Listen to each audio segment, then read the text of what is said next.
The book of Deuteronomy. This book records the words that Moses spoke to all the people of Israel while they were in the wilderness east of the Jordan River. They were camped in the Jordan Valley near Suf, between Paran on one side, and Tophel, Laban, Hazeroth, and Dizahab on the other. Normally, it takes only 11 days to travel from Mount Sinai to Kadesh Barnea, going by way of Mount Seir. But 40 years after the Israelites left Mount Sinai, on a day in midwinter, Moses gave these speeches to the Israelites, telling them everything the Lord had commanded him to say. This was after he had defeated King Sihon of the Amorites, who had ruled in Heshbon, and King Og of Bashan, who had ruled in Ashtaroth and Edrei. So Moses addressed the people of Israel while they were in the land of Moab east of the Jordan River. He began to explain the law as follows. When we were at Mount Sinai, the Lord our God said to us, "You have stayed at this mountain long enough. It is time to break camp and move on. Go to the hill country of the Amorites and to all the neighboring regions, the Jordan Valley, the hill country, the western foothills, the Negev, and the coastal plain. Go to the land of the Canaanites and to Lebanon, and all the way to the great Euphrates River. I am giving all this land to you. Go in and occupy it, for it is the land that the Lord swore to give to your ancestors, Abraham, Isaac, and Jacob, and to all their descendants. At that time I told you, you are too great a burden for me to carry all by myself. The Lord your God has made you as numerous as the stars, and may the Lord, the God of your ancestors, multiply you 1,000 times more and bless you as he promised. But how can I settle all your quarrels and problems by myself? Choose some men from each tribe who have wisdom, understanding, and a good reputation, and I will appoint them as your leaders. You agreed that my plan was a good one, so I took the wise and respected men you had selected from your tribes and appointed them to serve as judges and officials over you. Some were responsible for 1,000 people, some for 100, some for 50, and some for 10. I instructed the judges you must be perfectly fair at all times, not only to fellow Israelites, but also to the foreigners living among you. When you make decisions, never favor those who are rich. Be fair to lowly and great alike. Don't be afraid of how they will react, for you are judging in the place of God. Bring me any cases that are too difficult for you, and I will handle them. And at that time I gave you instructions about everything you were to do. Then just as the Lord our God directed us, we left Mount Sinai and traveled through the great and terrifying wilderness, which you yourselves saw, and headed toward the hill country of the Amorites. When we arrived at Kadesh Barnea, I said to you, you have now reached the land that the Lord our God is giving us. Look, he has placed it in front of you. Go and occupy it as the Lord, the God of your ancestors, has promised you. Don't be afraid. Don't be discouraged. But you responded, first, let's send out scouts to explore the land for us. They will advise us on the best route to take and decide which towns we should capture. This seemed like a good idea to me, so I chose 12 scouts, one from each of your tribes. They crossed into the hills and came to the valley of Eshcol and explored it. They picked some of its fruit and brought it back to us, and they reported that the land the Lord our God had given us was indeed a good land. But you rebelled against the command of the Lord your God and refused to go in. You murmured and complained in your tents and said, the Lord must hate us, bringing us here from Egypt to be slaughtered by these Amorites. How can we go on? Our scouts have demoralized us with their report. They say that the people of the land are taller and more powerful than we are, and that the walls of their towns rise high into the sky. They have even seen giants there, the descendants of Anak. But I said to you, don't be afraid. The Lord your God is going before you. He will fight for you, just as you saw him do in Egypt. And you saw how the Lord your God cared for you again and again here in the wilderness, just as a father cares for his child. Now he has brought you to this place. But even after all he did, you refused to trust the Lord your God, who goes before you looking for the best places to camp, guiding you by a pillar of fire at night and a pillar of cloud by day. When the Lord heard your complaining, he became very angry, so he solemnly swore, not one of you from this entire wicked generation will live to see the good land I swore to give your ancestors, except Caleb, son of Jephunneh. He will see this land because he has followed the Lord completely. I will give to him and his descendants some of the land he walked over during his scouting mission. And the Lord was also angry with me because of you. He said to me, you will never enter the promised land. Instead, your assistant, Joshua, son of Nun, will lead the people into the land. Encourage him as he prepares to enter it. I will give the land to your innocent children. You were afraid they would be captured, but they will be the ones who occupy it. As for you, turn around now and go on back through the wilderness toward the Red Sea. Then you confessed, We have sinned against the Lord. We will go into the land and fight for it, as the Lord our God has told us." So your men strapped on their weapons, thinking it would be easy to conquer the hill country. But the Lord said to me, "Tell them not to attack, for I will not go with them. If they do, they will be crushed by their enemies. This is what I told you, but you would not listen. Instead, you again rebelled against the Lord's command and arrogantly went into the hill country to fight. But the Amorites who lived there came out against you like a swarm of bees. They chased and battered you all the way from Seir to Hormah. Then you returned and wept before the Lord, but he refused to listen. So you stayed there at Kadesh for a long time. Then we turned around and set out across the wilderness toward the Red Sea, just as the Lord had instructed me, and we wandered around Mount Seir for a long time. Then at last the Lord said to me, "You have been wandering around in this hill country long enough. Turn northward. Give these orders to the people. You will be passing through the country belonging to your relatives, the Edomites, the descendants of Esau who live in Seir. The Edomites will feel threatened, so be careful. Don't bother them, for I have given them all the hill country around Mount Seir as their property, and I will not give you any of their land. Pay them for whatever food or water you use. The Lord your God has blessed everything you have done and has watched your every step through this great wilderness. During these 40 years, the Lord your God has been with you and provided for your every need so that you lacked nothing." So we went past our relatives, the descendants of Esau who live in Seir, and avoided the road through the Arabah valley that comes up from Elath and Ezion-Geber. Then as we traveled northward along the desert route through Moab, the Lord warned us, "Do not bother the Moabites, the descendants of Lot, or start a war with them. I have given them Ar as their property, and I will not give you any of their land." A numerous and powerful race of giants called the Emites had once lived in the area of Ar. They were as tall as the Anakites, another race of giants. Both the Emites and the Anakites are often referred to as the Rephaites, but the Moabites called them Emites. In earlier times, the Horites had lived at Mount Seir, but they were driven out and displaced by the descendants of Esau. In a similar way, the peoples in Canaan were driven from the land that the Lord had assigned to Israel. Moses continued, "Then the Lord told us to cross Zered Brook, and we did.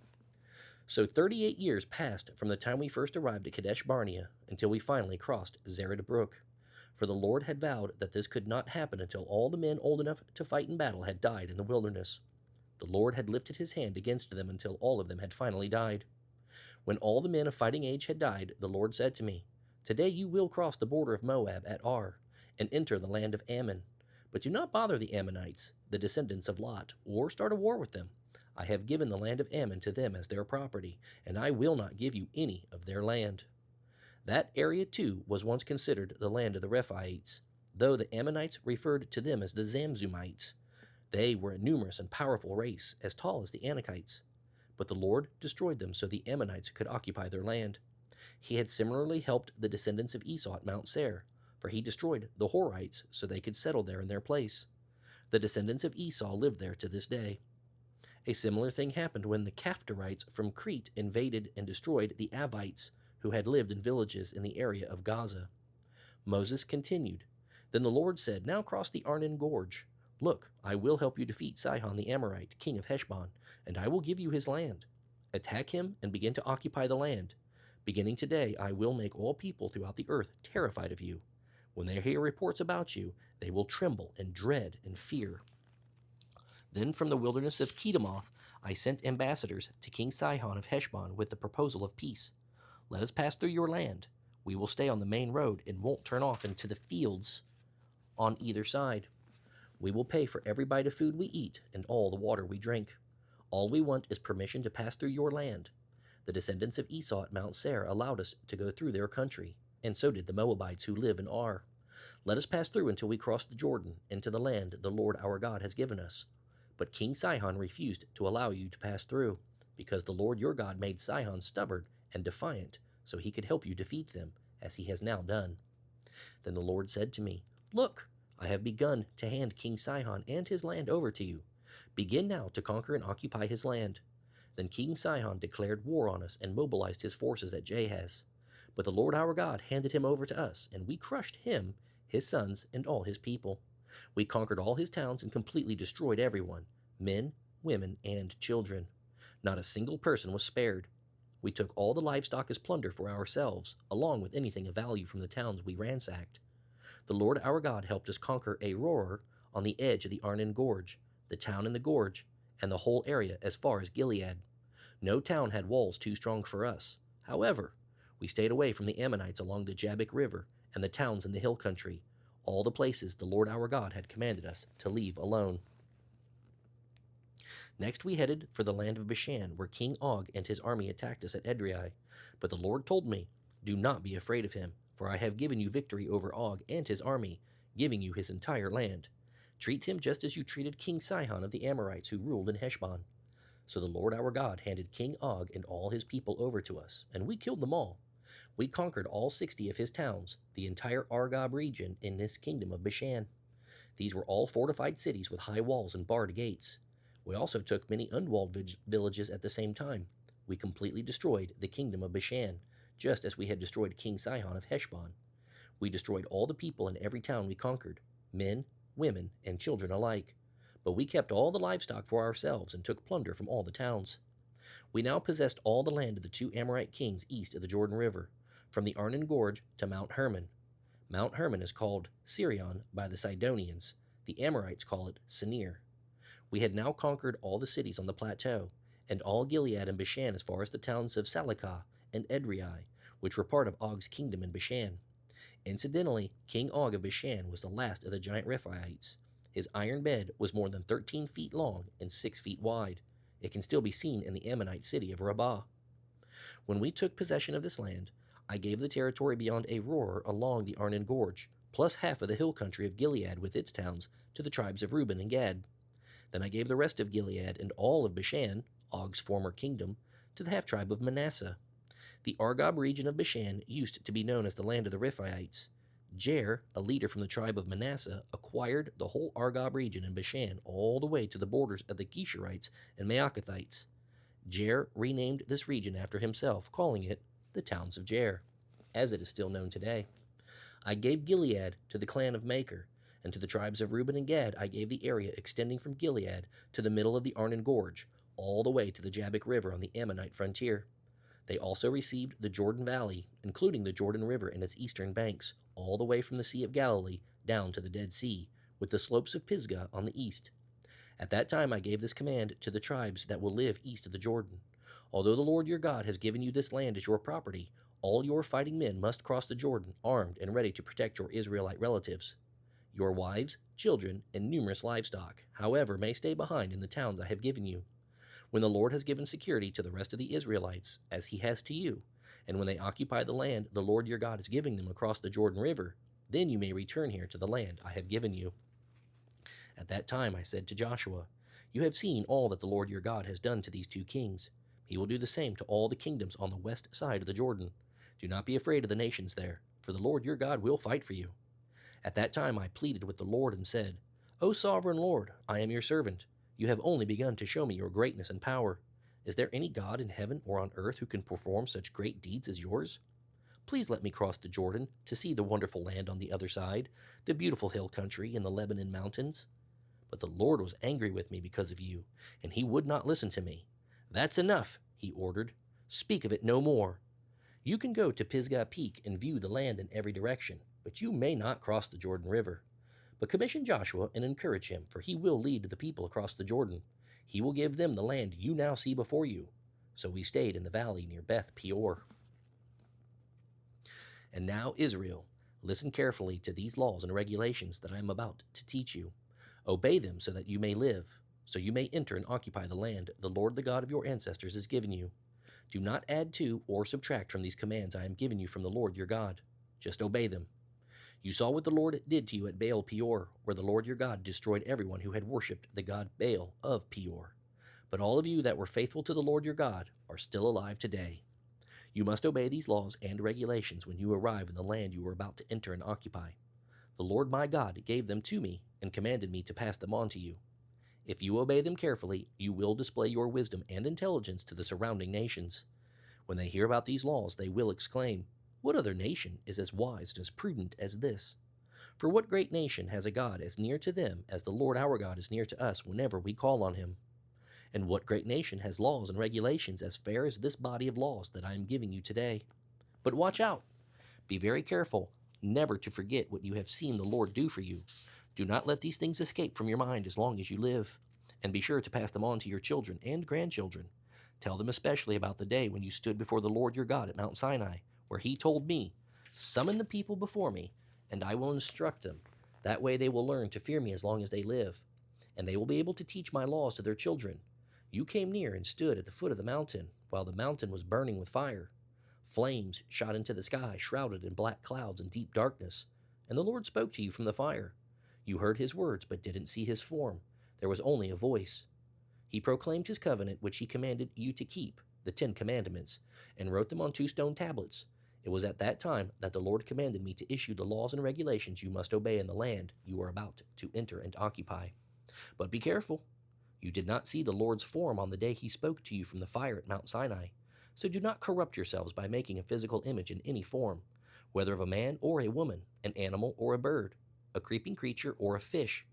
And when you look up into the sky and see the sun, moon, and stars, all the forces of heaven, don't be seduced by them and worship them. The Lord your God designated these heavenly bodies for all the peoples of the earth. Remember that the Lord rescued you from the burning furnace of Egypt to become his own people and special possession. That is what you are today.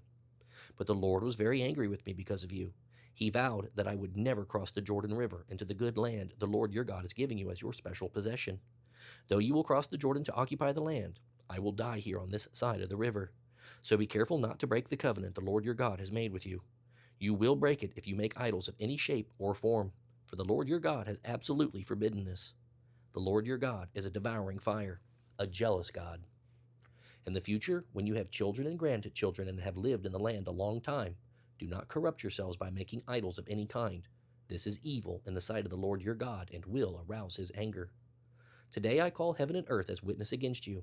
If you disobey me, you will quickly disappear from the land you are crossing the Jordan to occupy. You will live there only a short time, then you will be utterly destroyed. For the Lord will scatter you among the nations where only a few of you will survive. There, in a foreign land, you will worship idols made from wood and stone, gods that neither see, nor hear, nor eat, nor smell. From there you will search again for the Lord your God, and if you search for him with all your heart and soul, you will find him. When those bitter days have come upon you far in the future, you will finally return to the Lord your God and listen to what he tells you. For the Lord your God is merciful. He will not abandon you or destroy you or forget the solemn covenant he made with your ancestors. Search all of history from the time God created people on the earth until now. Then search from one end of the heavens to the other. See if anything as great as this has ever happened before. Has any nation ever heard the voice of God speaking from fire, as you did, and survived? Has any other God taken one nation for himself by rescuing it from another by means of trials, miraculous signs, wonders, war, awesome power, and terrifying acts? Yet that is what the Lord your God did for you in Egypt, right before your very eyes. He showed you these things so you would realize that the Lord is God and that there is no other God. He let you hear his voice from heaven so he could instruct you. He let you see his great fire here on earth so he could speak to you from it. Because he loved your ancestors, he chose to bless their descendants and personally brought you out of Egypt with a great display of power. He drove out nations far greater than you so he could bring you in and give you their land as a special possession as it is today. So remember this and keep it firmly in mind. The Lord is God both in heaven and on earth, and there is no other God. If you obey all the laws and commands that I will give you today, all will be well with you and your children. Then you will enjoy a long life in the land the Lord your God is giving you for all time. Then Moses set apart 3 cities of refuge east of the Jordan River, where anyone who had accidentally killed someone without having any previous hostility could flee for safety. These were the cities: Bezer on the wilderness plateau for the tribe of Reuben, Ramoth and Gilead for the tribe of Gad, Golan and Bashan for the tribe of Manasseh. This is the law that Moses handed down to the Israelites. These are the stipulations, laws, and regulations that Moses gave to the people of Israel when they left Egypt, and as they camped in the valley near Beth Peor, east of the Jordan River. This land was formerly occupied by the Amorites under King Sihon of Heshbon. He and his people had been destroyed by Moses and the Israelites as they came up from Egypt. Israel conquered his land and that of King Og of Bashan, the 2 Amorite kings east of the Jordan. So Israel conquered all the area from Aroer at the edge of the Arnon Gorge to Mount Sirion, also called Mount Hermon, and they took the eastern bank of the Jordan Valley as far south as the Dead Sea, below the slopes of Pisgah. Moses called all the people of Israel together and said, "Listen carefully to all the laws and regulations I am giving you today. Learn them and be sure to obey them. While we were at Mount Sinai, the Lord our God made a covenant with us. The Lord did not make this covenant long ago with our ancestors, but with all of us who are alive today. The Lord spoke to you face to face from the heart of the fire on the mountain. I stood as an intermediary between you and the Lord, for you were afraid of the fire and did not climb the mountain. He spoke to me, and I passed his words on to you. This is what he said: I am the Lord your God who rescued you from slavery in Egypt. Do not worship any other gods besides me. Do not make idols of any kind, whether in the shape of birds or animals or fish. You must never worship or bow down to them, for I, the Lord your God, am a jealous God who will not share your affection with any other god. I do not leave unpunished the sins of those who hate me, but I punish the children for the sins of their parents to the third and fourth generations. But I lavish my love on those who love me and obey my commands, even for 1,000 generations. Do not misuse the name of the Lord your God. The Lord will not let you go unpunished if you misuse his name. Observe the Sabbath day by keeping it holy, as the Lord your God has commanded you. 6 days a week are set apart for your daily duties and regular works, but the seventh day is a day of rest dedicated to the Lord your God.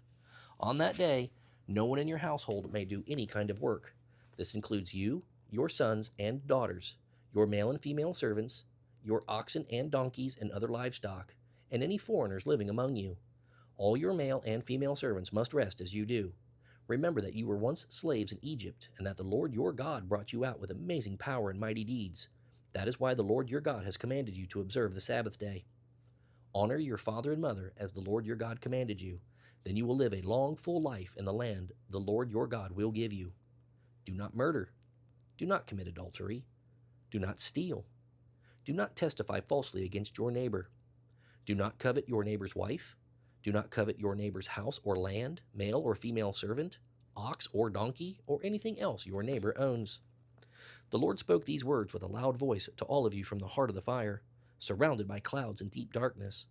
This was all he said at that time, and he wrote his words on 2 stone tablets and gave them to me. But when you heard the voice from the darkness while the mountain was blazing with fire, all your tribal leaders came to me. They said, The Lord our God has shown us his glory and greatness, and we have heard his voice from the heart of the fire. Today we have seen God speaking to humans, and yet we live. But now, why should we die? If the Lord our God speaks to us again, we will certainly die and be consumed by this awesome fire.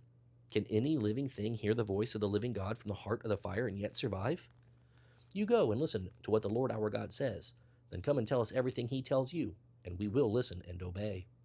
The Lord heard your request and said to me, I have heard what the people have said to you, and they are right.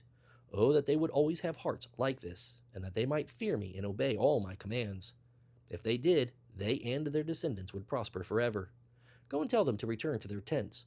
But you stay here with me so I can give you all my commands, laws, and regulations.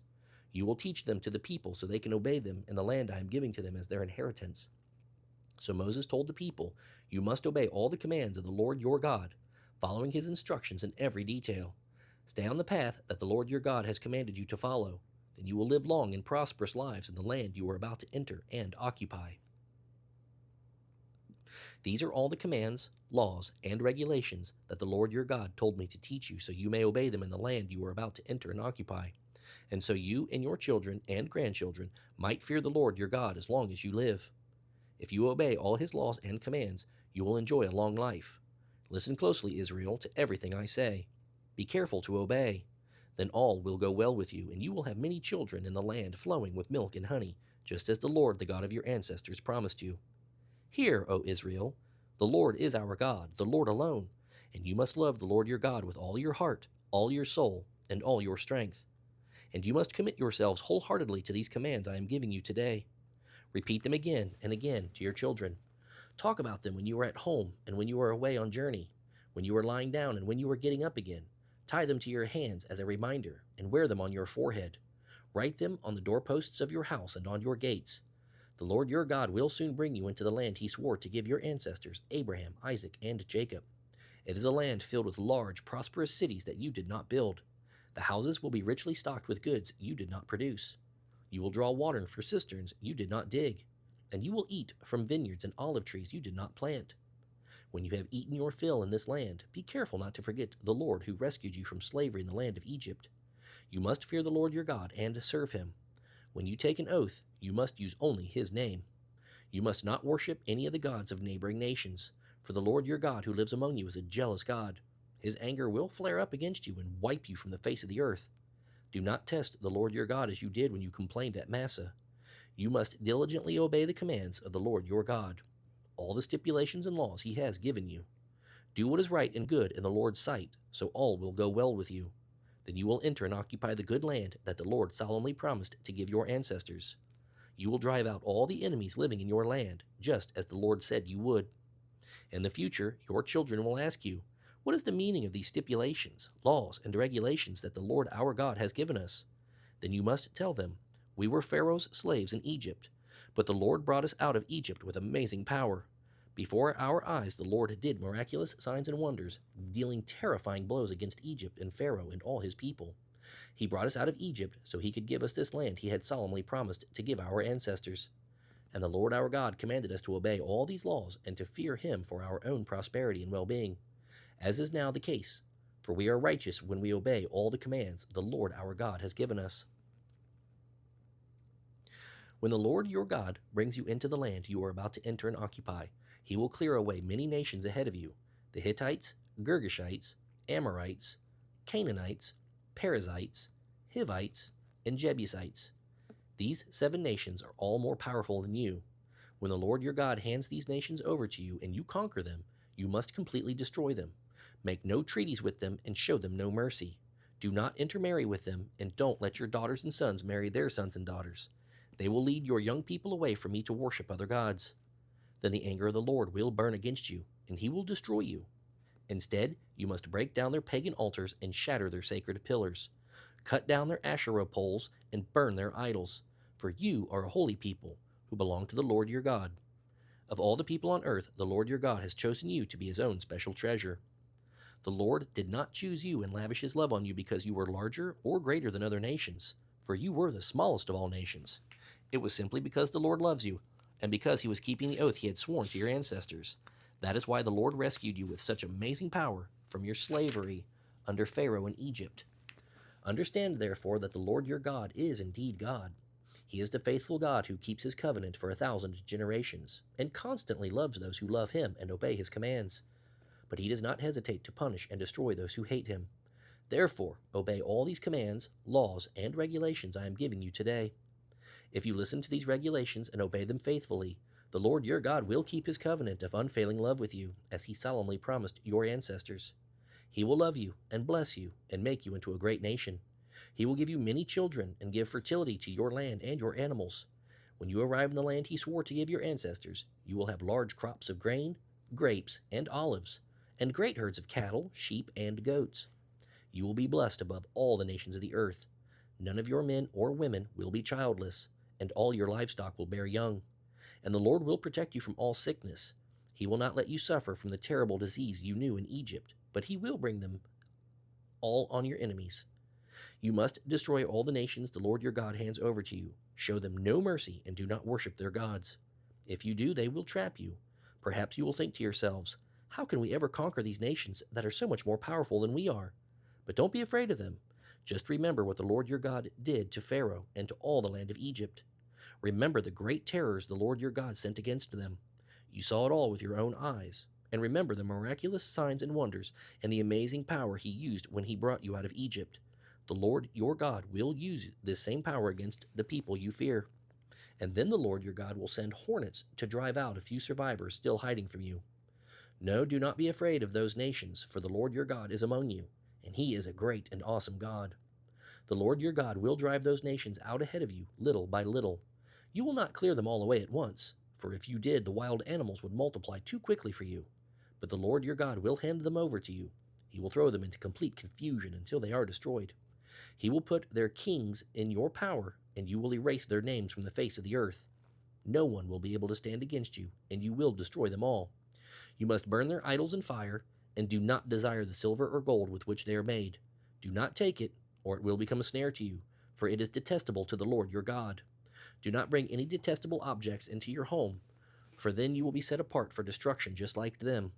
You must utterly detest such things, for they are set apart for destruction. Be careful to obey all the commands I am giving you today. Then you will live and multiply, and you will enter and occupy the land the Lord swore to give your ancestors. Remember how the Lord your God led you through the wilderness for 40 years, humbling you and testing you to prove your character and to find out whether or not you would really obey his commands.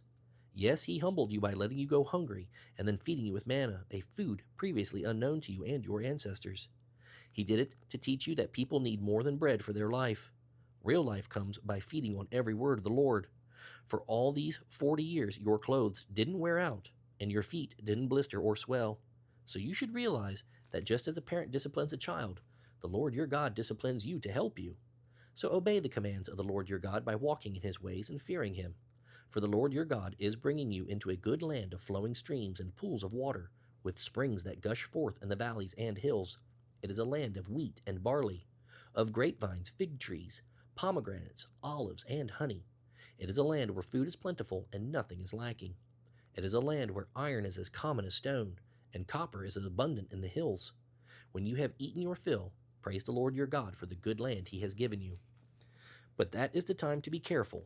Beware that in your plenty you do not forget the Lord your God and disobey his commands, regulations, and the laws. For when you have become full and prosperous and have built fine homes to live in, and when your flocks and herds have become very large, and your silver and gold have multiplied along with everything else, that is the time to be careful. Do not become proud at that time and forget the Lord your God who rescued you from slavery in the land of Egypt. Do not forget that he led you through the great and terrifying wilderness with poisonous snakes and scorpions, where it was so hot and dry. He gave you water from the rock. He fed you with manna in the wilderness, a food unknown to your ancestors. He did this to humble you and test you for your own good. He did it so you would never think that it was your own strength and energy that made you wealthy. Always remember that it is the Lord your God who gives you power to become rich, and he does it to fulfill the covenant he made with your ancestors. But I assure you of this, if you ever forget the Lord your God and follow other gods, worshiping and bowing down to them, you will certainly be destroyed.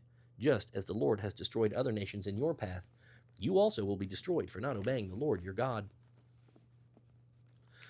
Hear, O Israel, today you are about to cross the Jordan River to occupy the land belonging to nations much greater and more powerful than you. They live in cities with walls that reach to the sky. They are strong and tall, descendants of the famous Anakite giants. You've heard them saying, "Who can stand up to the Anakites?" But the Lord your God will cross over ahead of you like a devouring fire to destroy them. He will subdue them so that you will quickly conquer them and drive them out, just as the Lord had promised. After the Lord your God has done this for you, don't say to yourselves, "The Lord has given us this land because we are so righteous."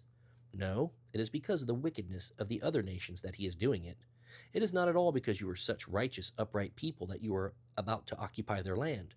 The Lord your God will drive these nations out ahead of you only because of their wickedness, and to fulfill the oath he had sworn to your ancestors, Abraham, Isaac, and Jacob. I will say it again. The Lord your God is not giving you this good land because you are righteous, for you are not. You are a stubborn people. Remember how angry you made the Lord your God out in the wilderness from the day you left Egypt until now? You have constantly rebelled against him. Remember how angry you made the Lord at Mount Sinai, where he was ready to destroy you? That was when I was on the mountain receiving the tablets of stone inscribed with the covenant that the Lord had made with you. I was there for 40 days and 40 nights, and all that time I ate nothing and drank no water. The Lord gave me the covenant, the tablets on which God himself had written all the words he had spoken to you from the fire on the mountain. At the end of the 40 days and nights, the Lord handed me the 2 stone tablets with the covenant inscribed on them. Then the Lord said to me, "Go down immediately, because the people you led out of Egypt have become corrupt. They have already turned away from the way I commanded them to live and have cast an idol for themselves from gold." The Lord said to me, "I have been watching this people, and they are extremely stubborn. Leave me alone so I may destroy them and erase their name from under heaven. Then I will make a mighty nation of your descendants, a nation larger and more powerful than they are." So I came down from the fiery mountain, holding in my hands the 2 stone tablets of the covenant. There below me I could see the gold calf you had made in your terrible sin against the Lord your God. How quickly you had turned from the path the Lord had commanded you to follow. So I raised the stone tablets and dashed them to the ground. I smashed them before your very eyes. Then for 40 days and nights I lay prostrate before the Lord, neither eating bread nor drinking water. I did this because you had sinned by doing what the Lord hated, thus making him very angry. How I feared for you, for the Lord was ready to destroy you. But again he listened to me. The Lord was so angry with Aaron that he wanted to destroy him, but I prayed for Aaron, and the Lord spared him. I took your sin, the calf you had made, and I melted it in the fire and ground it into fine dust. I threw the dust into the stream that cascades down the mountain. You also made the Lord angry at Taberah, Massa, and Kibroth-Hattaavah. And at Kadesh Barnea the Lord sent you out with this command: Go up and take the land I have given you. But you rebelled against the command of the Lord your God and refused to trust him or obey him. Yes, you have been rebelling against the Lord as long as I have known you. That is why I fell down and lay before the Lord for 40 days and nights when he was ready to destroy you. I prayed to the Lord and said, O sovereign Lord, do not destroy your own people. They are your special possession, redeemed from Egypt by your mighty power and glorious strength.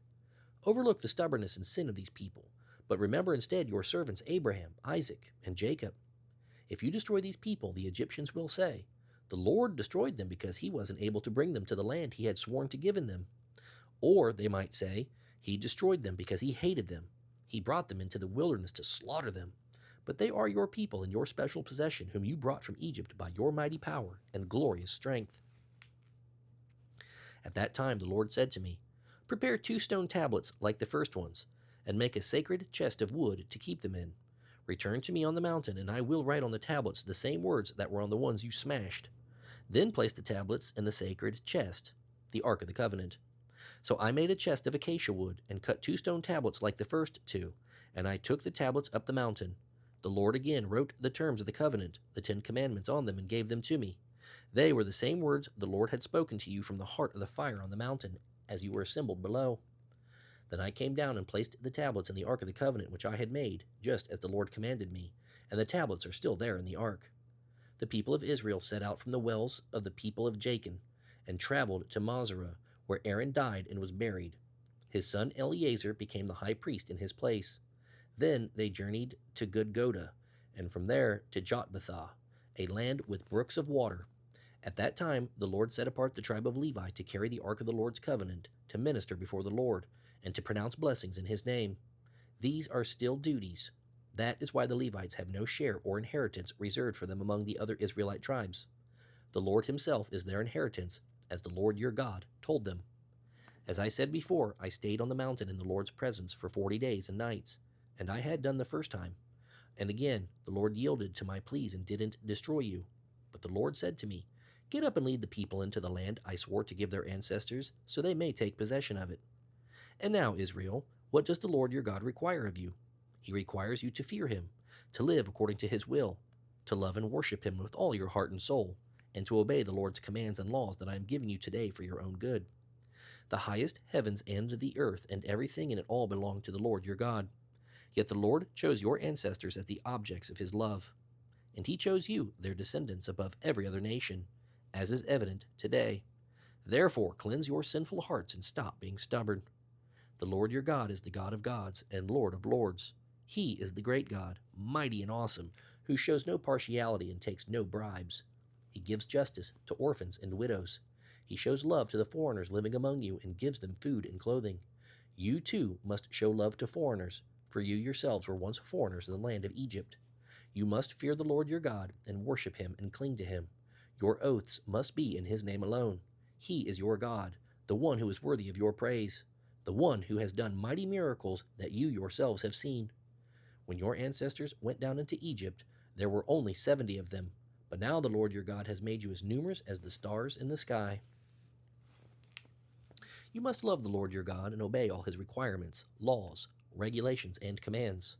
Listen, I am not talking now to your children who have never experienced the discipline of the Lord your God or seen his greatness and awesome power.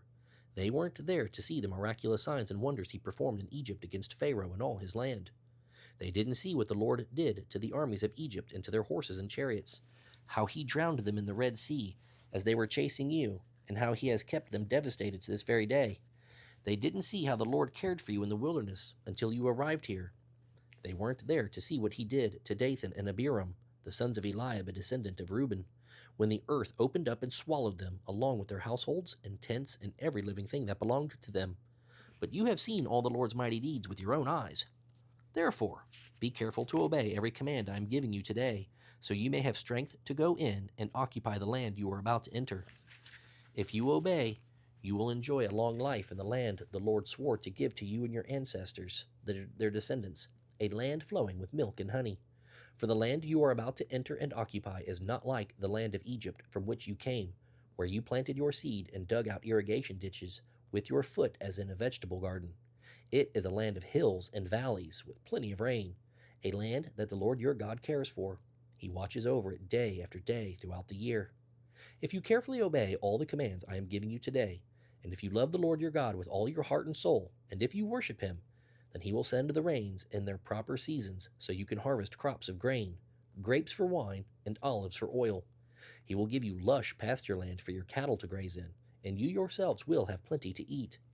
But do not let your heart turn away from the Lord to worship other gods. If you do, the Lord's anger will burn against you. He will shut up the sky and hold back the rain, and your harvests will fail. Then you will quickly die in that good land the Lord is now giving you. So commit yourselves completely to these words of mine. Tie them to your hands as a reminder, and wear them on your forehead. Teach them to your children. Talk about them when you are at home and when you are away on journey, when you are lying down and when you are getting up again. Write them on the doorposts of your house and on your gates, so that as long as the sky remains above the earth, you and your children may flourish in the land the Lord swore to give your ancestors. Be careful to obey all the commands I give you. Show love to the Lord your God by walking in his ways and clinging to him. Then the Lord will drive out all the nations in your land, though they are much greater and stronger than you. Wherever you set your feet, the land will be yours. Your frontiers will stretch from the wilderness in the south to Lebanon in the north, and from the Euphrates River in the east to the Mediterranean Sea in the west. No one will be able to stand against you, for the Lord your God will send fear and dread ahead of you, as he promised you, wherever you go in the whole land. Today I am giving you the choice between a blessing and a curse. You will be blessed if you obey the commands of the Lord your God that I am giving you today. You will receive a curse if you reject the commands of the Lord your God and turn from his way by worshiping foreign gods. When the Lord your God brings you into the land to possess it, you must pronounce a blessing from Mount Gerizim and a curse from Mount Ebal.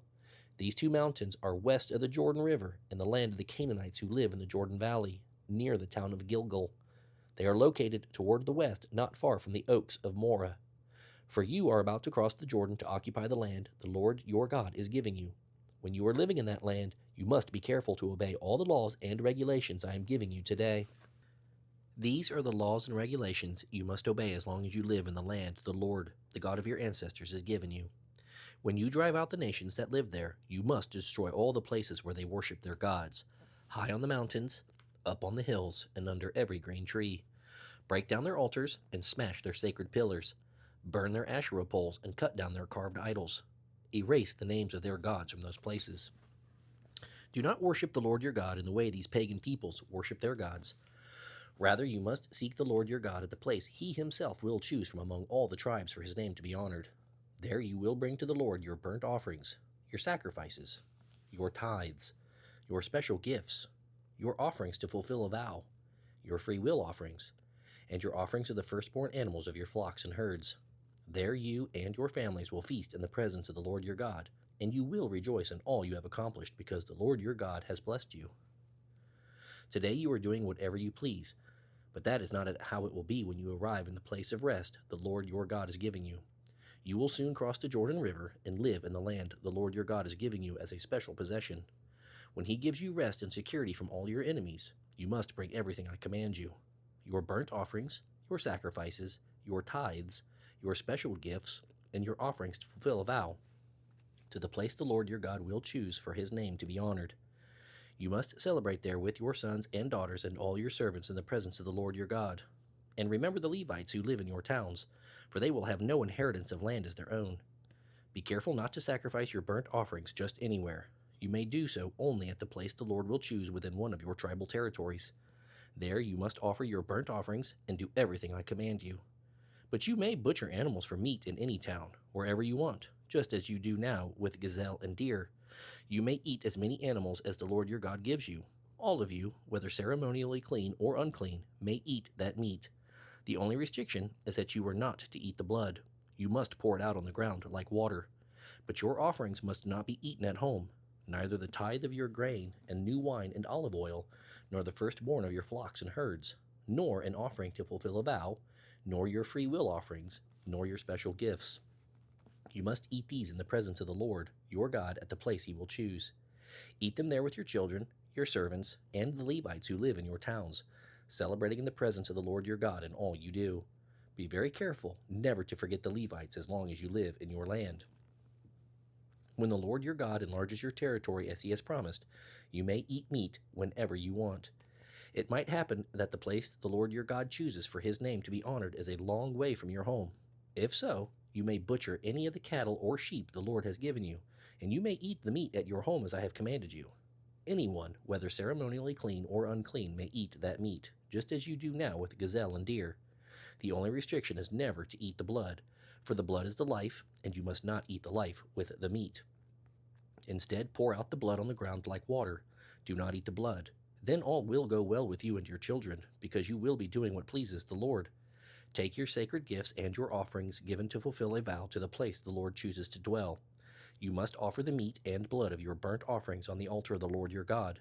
The blood of your other sacrifices must be poured out beside the altar of the Lord your God, but you may eat the meat. Be careful to obey all my commands, so that all will go well with you and your children, because you will be doing what pleases the Lord your God. When the Lord your God destroys the nations, and you drive them out and occupy their land, do not be trapped into following their example and worshiping their gods. Do not say, "How do these nations worship their gods? I want to follow their example." You must not do this to the Lord your God. These nations have committed many detestable acts that the Lord hates, all in the name of their gods. They have even burned their sons and daughters as sacrifices to their gods. Carefully obey all the commands I give you. Do not add to them or subtract from them. Suppose there are prophets among you, or those who have dreams about the future, and they promise you signs or miracles, and the predicted signs or miracles take place. If the prophets then say, "Come, let us worship the gods of foreign nations," do not listen to them. The Lord your God is testing you to see if you love him with all your heart and soul. Serve only the Lord your God and fear him alone. Obey his commands, listen to his voice, and cling to him. The false prophets or dreamers who try to lead you astray must be put to death, for they encourage rebellion against the Lord your God, who brought you out of slavery in the land of Egypt. Since they try to keep you from following the Lord your God, you must execute them to remove the evil from among you. Suppose your brother, son, daughter, beloved wife, or closest friend comes to you secretly and says, "Let us go worship other gods, gods that neither you nor your ancestors have known." They might suggest that you worship the gods of peoples who live nearby or who come from the ends of the earth. If they do this, do not give in or listen, and have no pity. Do not spare or protect them. You must put them to death. You must be the one to initiate the execution. Then all the people must join in. Stone the guilty ones to death because they have tried to draw you away from the Lord your God, who rescued you from the land of Egypt, the place of slavery. Then all Israel will hear about it and be afraid, and such wickedness will never again be done among you. Suppose you hear in one of the towns the Lord your God is giving you that some worthless rabble among you have led their fellow citizens astray by encouraging them to worship foreign gods. In such cases, you must examine the facts carefully. If you find it is true and can prove that such a detestable act has occurred among you, you must attack that town and completely destroy all its inhabitants, as well as all the livestock. Then you must pile all the plunder in the middle of the street and burn it. Put the entire town to the torch as a burnt offering to the Lord your God. That town must remain a ruin forever. It may never be rebuilt. Keep none of the plunder that has been set apart for destruction. Then the Lord will turn from his fierce anger and be merciful to you. He will have compassion on you and make you a great nation, just as he solemnly promised your ancestors. The Lord your God will be merciful only if you obey him and keep all the commands I am giving you today, doing what is pleasing to him. Since you are the people of the Lord your God, never cut yourselves or shave the hair above your foreheads for the sake of the dead. You have been set apart as holy to the Lord your God, and he has chosen you to be his own special treasure from all the nations of the earth. You must not eat animals that are ceremonially unclean. These are the animals you may eat: the ox, the sheep, the goat, the deer, the gazelle, the roebuck, the wild goat, the ibex, the antelope, and the mountain sheep. Any animal that has split hooves and chews the cud may be eaten, but if the animal doesn't have both, it may not be eaten. So you may not eat the camel, the hare, or the rock badger. They chew the cud, but do not have split hooves. And the pig may not be eaten, for though it has split hooves, it does not chew the cud. All these animals are ceremonially unclean for you. You may not eat or even touch the dead bodies of such animals. As for marine animals, you may eat whatever has both fins and scales. You may not, however, eat marine animals that do not have both fins and scales. They are ceremonially unclean for you. You may eat any bird that is ceremonially clean. These are the birds you may not eat: the eagle, the vulture, the osprey, the buzzard, kites of all kinds, ravens of all kinds, the ostrich, the nighthawk, the seagull, hawks of all kinds, the little owl, the great owl, the white owl, the pelican, the carrion vulture, the cormorant, the stork, herons of all kinds, the hoopoe, and the bat. All flying insects are ceremonially unclean for you and may not be eaten, but you may eat any winged creature that is ceremonially clean. Do not eat anything that has died a natural death. You may give it to a foreigner living among you, or you may sell it to a foreigner, but do not eat it yourselves, for you were set apart as holy to the Lord your God. Do not boil a young goat in its mother's milk. You must set aside a tithe of your crops, 1/10 of all the crops you harvest each year. Bring this tithe to the place the Lord your God chooses for his name to be honored, and eat it there in his presence. This applies to your tithes of grain, new wine, olive oil, and the firstborn males of your flocks and herds. The purpose of tithing is to teach you always to fear the Lord your God. Now the place the Lord your God chooses for his name to be honored might be a long way from your home. If so, you may sell the tithe portion of your crops and herds and take the money to the place the Lord your God chooses. When you arrive, use the money to buy anything you want: an ox, a sheep, some wine, or beer. Then feast there in the presence of the Lord your God and celebrate with your household. And do not forget the Levites in your community, for they have no inheritance as you do. At the end of every third year, bring the tithe of all your crops and store it in the nearest town. Give it to the Levites who have no inheritance among you, as well as to the foreigners living among you, the orphans and the widows in your towns, so they can eat and be satisfied. Then the Lord your God will bless you in all your work. At the end of every 7th year, you must cancel your debts. This is how it must be done. Creditors must cancel the loans they have made to their fellow Israelites. They must not demand payment from their neighbors or relatives, for the Lord's time of release has arrived. This release from debt, however, applies only to your fellow Israelites, not to the foreigners living among you. There should be no poor among you, for the Lord your God will greatly bless you in the land he is giving you as a special possession. You will receive this blessing if you carefully obey the commands of the Lord your God that I am giving you today. The Lord your God will bless you as he has promised. You will lend money to many nations, but will never need to borrow.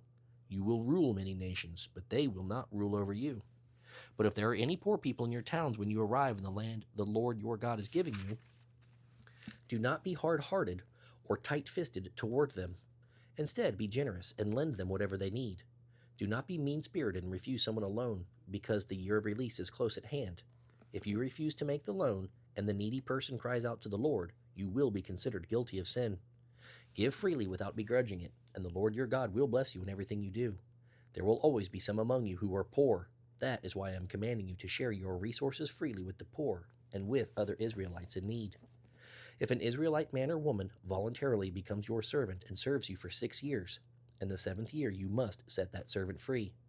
When you release a male servant, do not send him away empty-handed. Give him a generous farewell gift from your flock, your threshing floor, and your winepress. Share with him some of the bounty with which the Lord your God has blessed you. Remember that you were slaves in the land of Egypt, and the Lord your God redeemed you. That is why I am giving you this command. But suppose your servant says, I will not leave you, because he loves you and your family, and he is well off with you. In that case, take an awl and push it through his earlobe into the door. After that, he will be your servant for life. You must do the same for your female servants. Do not consider it a hardship when you release your servants. Remember that for 6 years they have given you the services worth double the wages of hired workers, and the Lord your God will bless you in all you do. You must set aside for the Lord your God all the firstborn males from your flocks and herds. Do not use the firstborn of your herds to work your fields, and do not shear the firstborn of your flocks.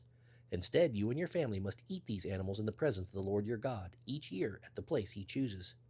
But if this firstborn animal has any defect, such as being lame or blind, or if anything else is wrong with it, you must not sacrifice it to the Lord your God. Instead, Use it for food for your family at home. Anyone may eat it, whether ceremonially clean or unclean, just as anyone may eat a gazelle or deer. But do not eat the blood. You must pour it out on the ground like water. In honor of the Lord your God, always celebrate the Passover at the proper time in early spring, for that was when the Lord your God brought you out of Egypt by night. Your Passover sacrifice may be from either the flock of your herd, and it must be sacrificed to the Lord your God at the place he chooses for his name to be honored. Eat it with bread made without yeast. For 7 days eat only bread made without yeast, as you did when you escaped from Egypt in such a hurry. Eat this bread, the bread of suffering, so that you will remember the day you departed from Egypt as long as you live. Let no yeast be found in any house throughout your land for 7 days, and do not let any of the meat of the Passover lamb remain until the next morning. The Passover must not be eaten in the towns that the Lord your God is giving you. It must be offered at the place the Lord your God will choose for his name to be honored. Sacrifice it there as the sun goes down on the anniversary of your exodus from Egypt. Roast the lamb and eat it in the place the Lord your God chooses. Then go back to your tents the next morning. For the next 6 days you may not eat bread made with yeast. On the 7th day the people must assemble before the Lord your God, and no work may be done on that day. Count off 7 weeks from the beginning of your grain harvest. Then you must celebrate the festival of harvest, to honor the Lord your God. Bring him a freewill offering in proportion to the blessings you have received from him. It is a time to celebrate before the Lord your God at the place he chooses for his name to be honored. Celebrate with your whole family, all your servants, the Levites from your towns, and the foreigners, orphans, and widows who live among you. Remember that you were slaves in Egypt, so be careful to obey all these laws. Another celebration, the Festival of Shelters, must be observed for 7 days at the end of the harvest season, after the grain has been threshed and the grapes have been pressed. This festival will be a happy time of rejoicing with your family, your servants, and with the Levites, foreigners, orphans, and widows from your towns. For 7 days, celebrate this festival to honor the Lord your God at the place he chooses. For it is the Lord your God who gives you bountiful harvests and blesses all your work. This festival will be a time of great joy for all. Each year, every man in Israel must celebrate these 3 festivals: the festival of unleavened bread, the festival of harvest, and the festival of shelters. They must appear before the Lord your God at the place he chooses on each of these occasions, and they must bring a gift to the Lord. All must give as they are able, according to the blessings given to them by the Lord your God. Appoint judges and officials for each of your tribes in all the towns the Lord your God is giving you. They will judge the people fairly throughout the land. You must never twist justice or show partiality. Never accept a bribe, for bribes blind the eyes of the wise and corrupt the decisions of the godly. Let true justice prevail, so you may live and occupy the land that the Lord your God is giving you. You must never set up an Asherah pole beside the altar of the Lord your God, and never set up sacred pillars for worship, for the Lord your God hates them. Never sacrifice a sick or defective ox or sheep to the Lord your God, for he detests such gifts. Suppose a man or woman among you in one of your towns that the Lord your God is giving you has done evil in the sight of the Lord your God, and has violated the covenant by serving other gods, or by worshiping the sun, the moon, or any of the forces of heaven, which I have strictly forbidden. When you hear about it, investigate the matter thoroughly. If it is true that this detestable thing has been done in Israel, then that man or woman must be taken to the gates of the town and stoned to death. But never put a person to death on the testimony of only one witness. There must always be at least 2 or 3 witnesses. The witnesses must throw the first stones, and then all the people will join in. In this way you will purge all evil from among you. Suppose a case arises in a local court that is too hard for you to decide. For instance, whether someone is guilty of murder or only of manslaughter, or a difficult lawsuit, or a case involving different kinds of assault. Take such cases to the place the Lord your God will choose, where the Levitical priests and the judge on duty will hear the case and decide what to do.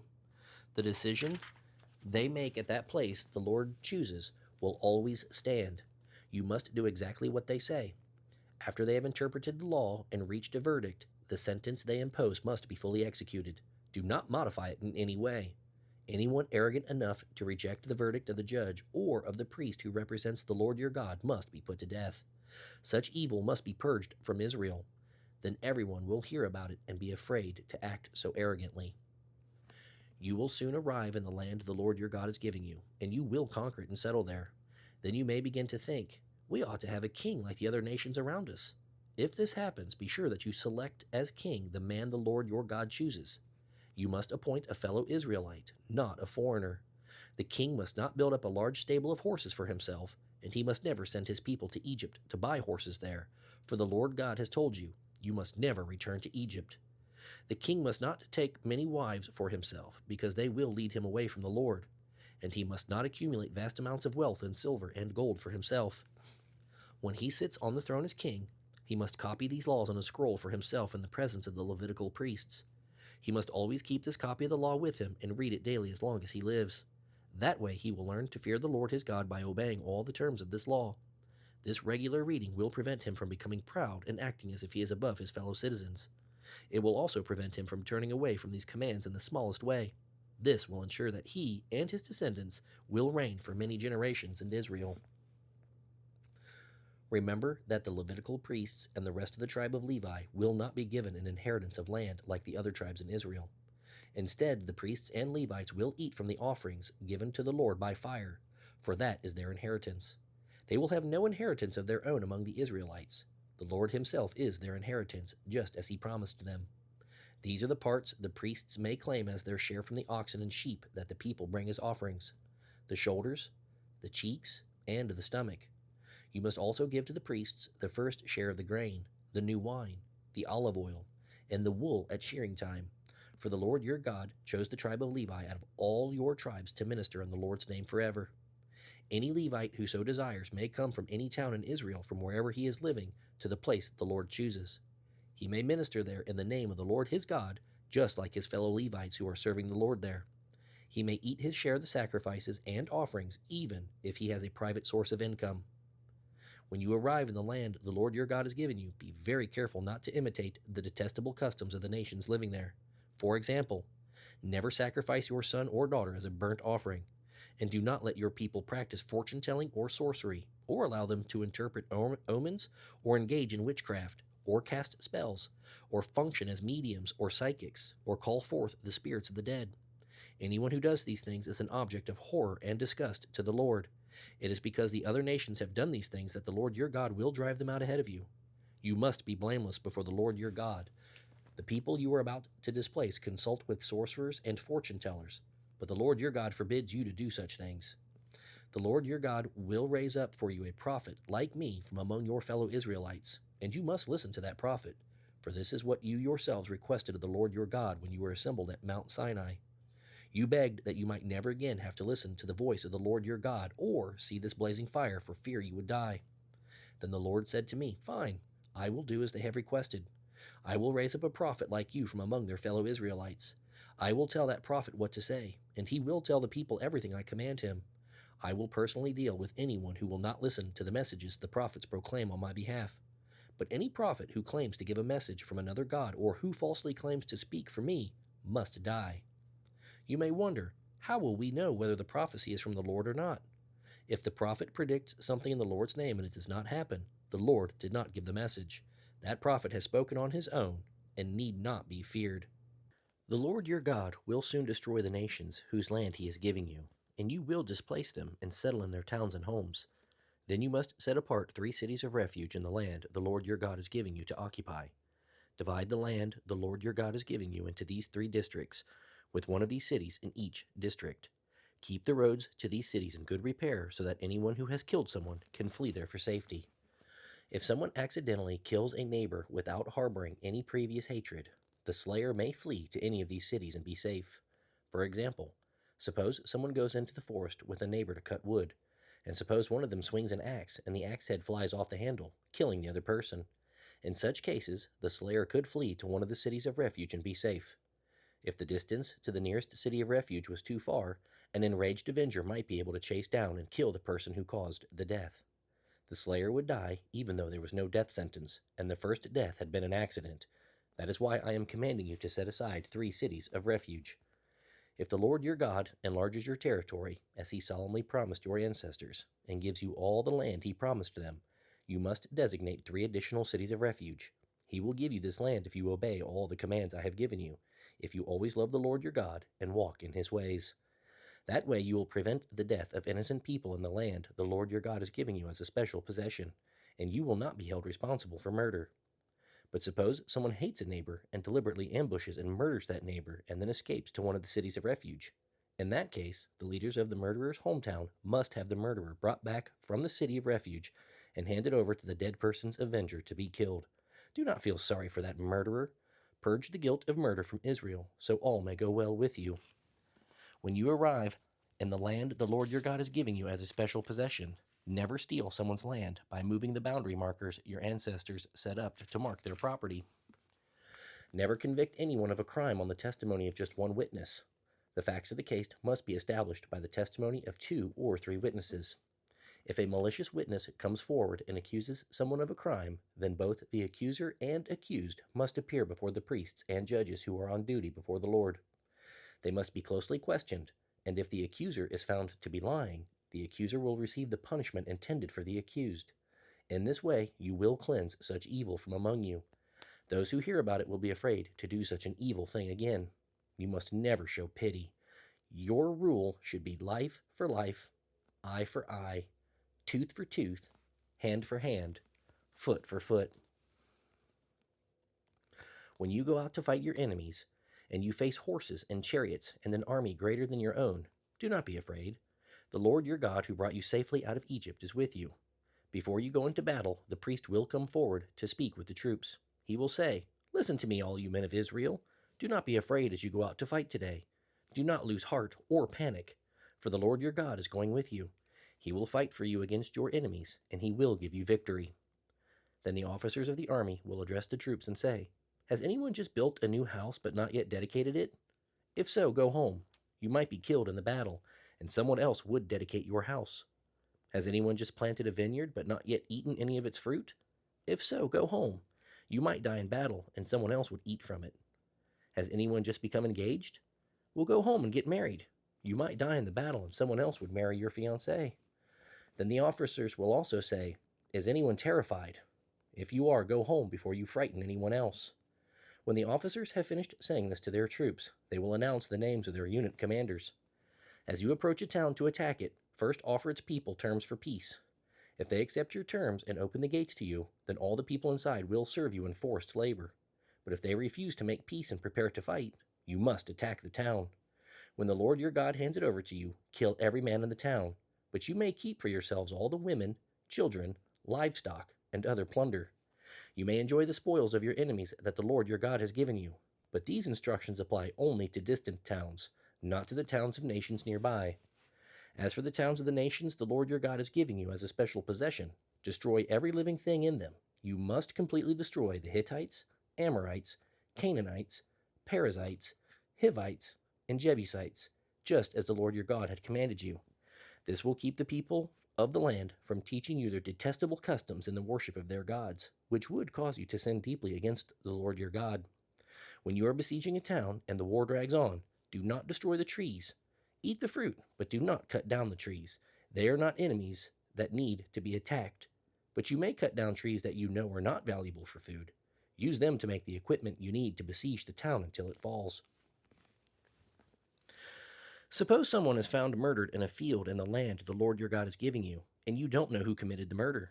In such cases, your leaders and judges must determine which town is nearest to the body. Then the leaders of that town must select a young cow that has never been trained or yoked to a plow. They must lead it to a valley that is neither plowed nor planted with a stream running through it. There they must break the cow's neck. The Levitical priests must go there also, for the Lord your God has chosen them to minister before him and to pronounce blessings in the Lord's name. And they are to decide all lawsuits and punishments.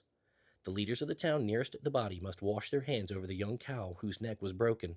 Then they must say, "Our hands did not shed this blood, nor did we see it happen. O Lord, forgive your people Israel whom you have redeemed. Do not charge your people Israel with the guilt of murdering an innocent person. Then they will be absolved of the guilt of this person's blood." By following these instructions and doing what is right in the Lord's sight, you will cleanse the guilt of murder from your community.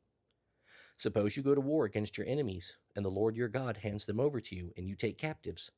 And suppose you see among the captives a beautiful woman, and you are attracted to her and want to marry her. If this happens, you may take her to your home, where she must shave her head, cut her fingernails, and change all her clothes. Then she must remain in your home for a full month, mourning for her father and mother. After that, you may marry her. But if you marry her and then decide you do not like her, you must let her go free. You may not sell her or treat her as a slave, for you have humiliated her.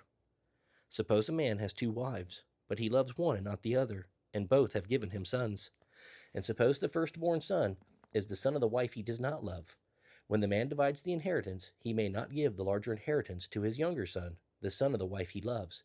He must give the customary double portion to his oldest son, who represents the strength of his father's manhood, and who owns the rights of the firstborn son, even though he is the son of the wife the father does not love. Suppose a man has a stubborn, rebellious son who will not obey his father or mother, even though they discipline him. In such cases, the father and mother must take the son before the leaders of the town. They must declare, "This son of ours is stubborn and rebellious and refuses to obey. He is a worthless drunkard." Then all the men of the town must stone him to death. In this way you will cleanse this evil from among you, and all Israel will hear about it and be afraid. If someone has committed a crime worthy of death and is executed and then hanged on a tree, the body must never remain on the tree overnight. You must bury the body that same day, for anyone hanging on a tree is cursed of God. Do not defile the land the Lord your God is giving you as a special possession. If you see your neighbor's ox or sheep wandering away, don't pretend not to see it. Take it back to its owner. If it does not belong to someone nearby, or you don't know who the owner is, keep it until the owner comes looking for it, then return it. Do the same if you find your neighbor's donkey, clothing, or anything else your neighbor loses.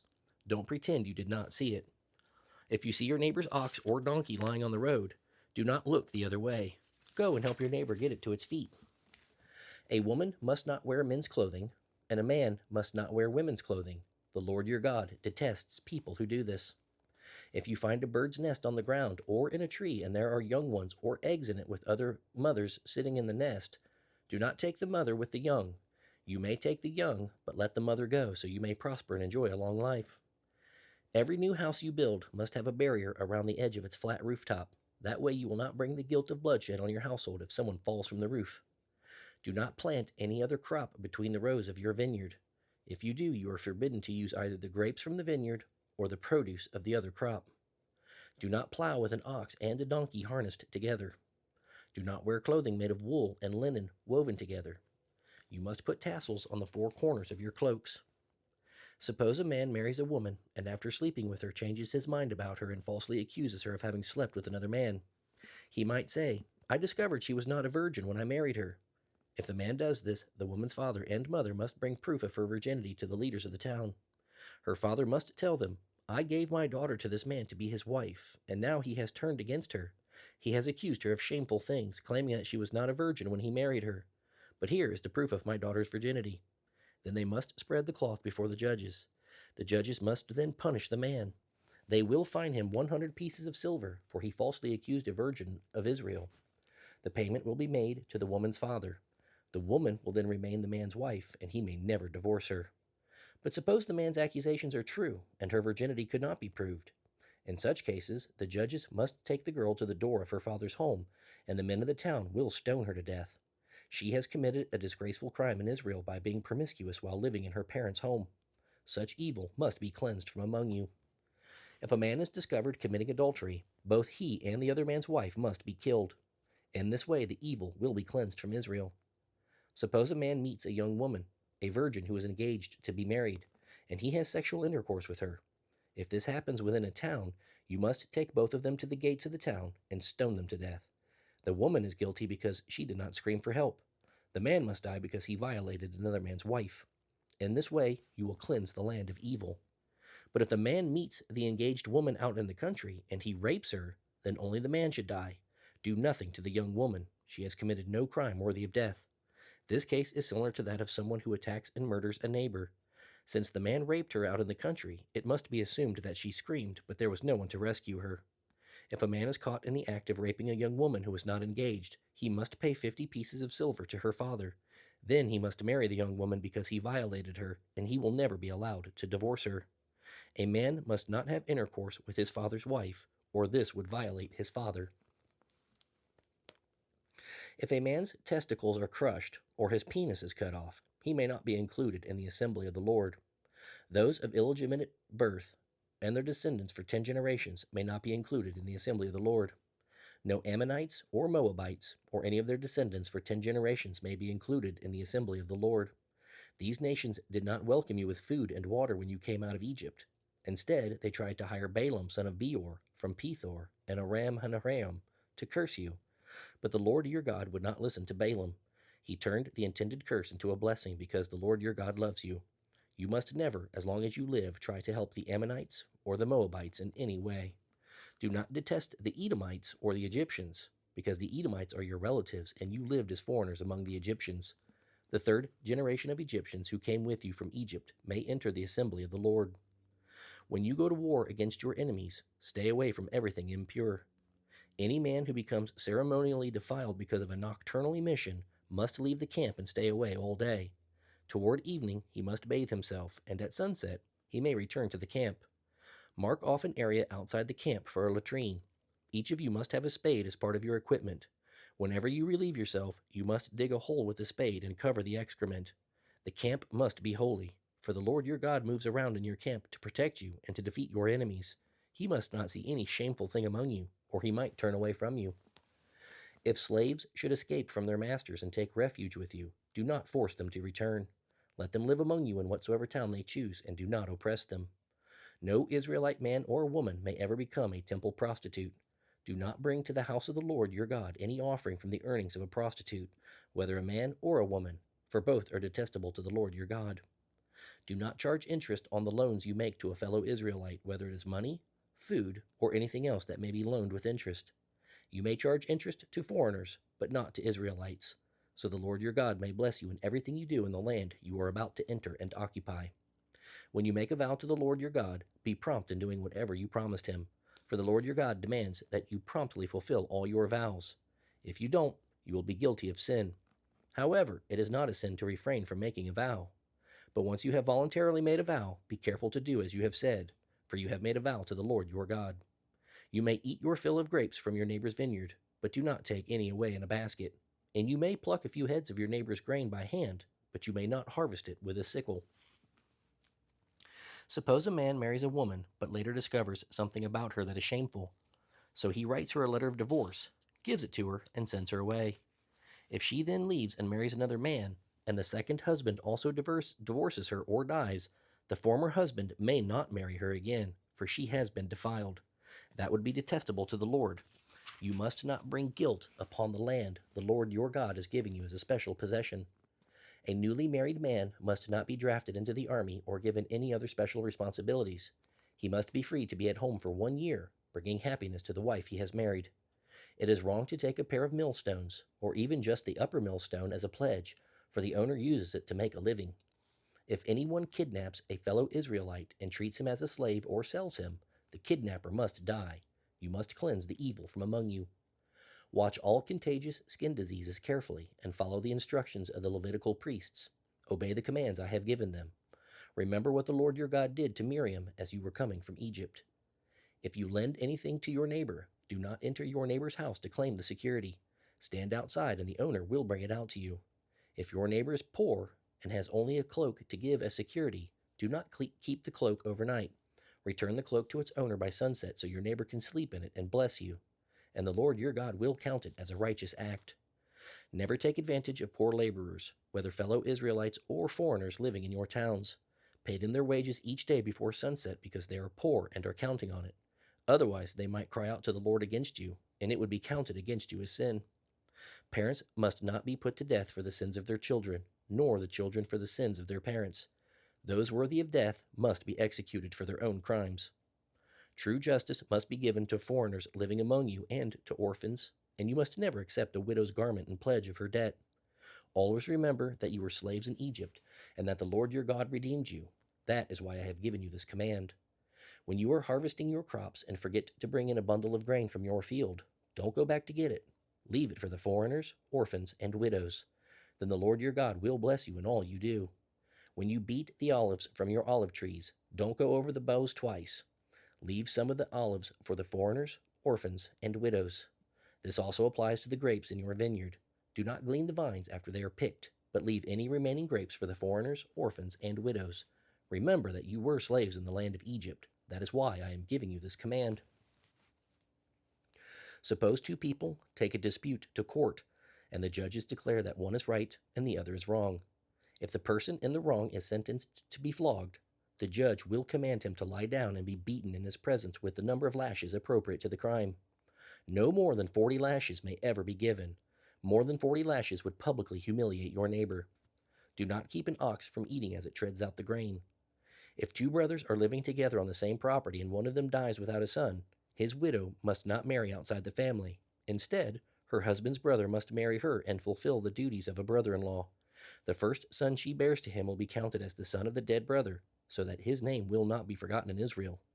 But if the dead man's brother refuses to marry the widow, she must go to the town gate and say to the leaders there, "My husband's brother refuses to preserve his brother's name in Israel. He refuses to marry me." The leaders of the town will then summon him and try to reason with him. If he still insists that he doesn't want to marry her, the widow must walk over to him in the presence of the leaders, pull his sandal from his foot, and spit in his face. She will then say, "This is what happens to a man who refuses to raise up a son for his brother." Ever afterward, his family will be referred to as the family of the man whose sandal was pulled off. If two Israelite men are fighting and the wife of one tries to rescue her husband by grabbing the testicles of the other man, her hand must be cut off without pity. You must use accurate scales when you weigh out merchandise, and you must use full and honest measures. Yes, use honest weights and measures, so that you will enjoy a long life in the land the Lord your God is giving you. Those who cheat with dishonest weights and measures are detestable to the Lord your God. Never forget what the Amalekites did to you as you came from Egypt. They attacked you when you were exhausted and weary, and they struck down those who were lagging behind. They had no fear of God. Therefore, when the Lord your God has given you rest from all your enemies in the land he is giving you as a special possession, you are to destroy the Amalekites and erase their memory from under heaven. Never forget this. When you arrive in the land the Lord your God is giving you as a special possession, and you have conquered it and settled there, put some of the first produce from each harvest into a basket, and bring it to the place the Lord your God chooses for his name to be honored. Go to the priest in charge at that time and say to him, "With this gift I acknowledge that the Lord your God has brought me into the land he swore to give our ancestors." The priest will then take the basket from your hand and set it before the altar of the Lord your God. You must then say in the presence of the Lord your God, "My ancestor Jacob was a wandering Aramean who went to live in Egypt. His family was few in number, but in Egypt they became a mighty and numerous nation. When the Egyptians mistreated and humiliated us by making us their slaves, we cried out to the Lord, the God of our ancestors. He heard us and saw our hardship, toil, and oppression. So the Lord brought us out of Egypt with amazing power, overwhelming terror, and miraculous signs and wonders. He brought us to this place and gave us this land flowing with milk and honey. And now, O Lord, I have brought you a token of the first crops you have given me from the ground. Then place the produce before the Lord your God and worship him. Afterward, go and celebrate because of all the good things the Lord your God has given to you and your household. Remember to include the Levites and the foreigners living among you in the celebration. Every third year, you must offer a special tithe of your crops. You must give these tithes to the Levites, foreigners, orphans, and widows so that they will have enough to eat in your towns. Then you must declare in the presence of the Lord your God, "I have taken the sacred gift from my house and have given it to the Levites, foreigners, orphans, and widows, just as you commanded me. I have not violated or forgotten any of your commands. I have not eaten any of it while in mourning. I have not touched it while I was ceremonially unclean. And I have not offered any of it to the dead. I have obeyed the Lord my God and have done everything you commanded me. Look down from your holy dwelling place in heaven and bless your people Israel and the land you have given us, a land flowing with milk and honey, just as you solemnly promised our ancestors. Today the Lord your God has commanded you to obey all these laws and regulations. You must commit yourself to them without reservation. You have declared today that the Lord is your God. You have promised to obey his laws, commands, and regulations by walking in his ways and doing everything he tells you. The Lord has declared today that you are his people, his own special treasure, just as he promised, and that you must obey all his commands. And if you do, he will make you greater than any other nation. Then you will receive praise, honor, and renown. You will be a nation that is holy to the Lord your God, just as he promised. Then Moses and the leaders of Israel charged the people as follows: "Keep all these commands that I am giving you today when you cross the Jordan River and enter the land the Lord your God is giving you. Set up some large stones and coat them with plaster. Then write all the terms of this law on them. I repeat, you will soon cross the river to enter the land the Lord your God is giving you. a land flowing with milk and honey, just as the Lord the God of your ancestors promised you. When you cross the Jordan, set up these stones at Mount Ebal and coat them with plaster, as I am commanding you today. Then build an altar there to the Lord your God using natural stones. Do not shape the stones with an iron tool. On the altar you must offer burnt offerings to the Lord your God. Sacrifice peace offerings on it also, and feast there with great joy before the Lord your God. On the stones coated with plaster you must clearly write all the terms of this law. Then Moses and the Levitical priests addressed all Israel as follows: O Israel, be quiet and listen. Today you have become the people of the Lord your God. So obey the Lord your God by keeping all these commands and laws that I am giving you today. That same day Moses gave this charge to the people: When you cross the Jordan River, the tribes of Simeon, Levi, Judah, Issachar, Joseph, and Benjamin must stand on Mount Gerizim to proclaim a blessing over the people. And the tribes of Reuben, Gad, Asher, Zebulun, Dan, and Naphtali must stand on Mount Ebal to proclaim a curse. Then the Levites must shout to all the people of Israel: Cursed is anyone who carves or casts idols and secretly sets them up. These idols, the work of craftsmen, are detestable to the Lord. And all the people will reply, Amen. Cursed is anyone who despises father or mother, and all the people will reply, Amen. Cursed is anyone who steals property from a neighbor by moving a boundary marker, and all the people will reply, Amen. Cursed is anyone who leads a blind person astray on the road, and all the people will reply, Amen.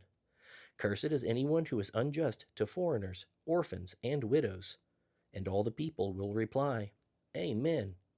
Cursed is anyone who has sexual intercourse with his father's wife, for he has violated his father, and all the people will reply, Amen.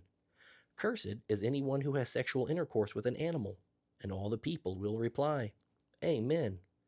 Cursed is anyone who has sexual intercourse with his sister, whether she is the daughter of his father or his mother, and all the people will reply, Amen.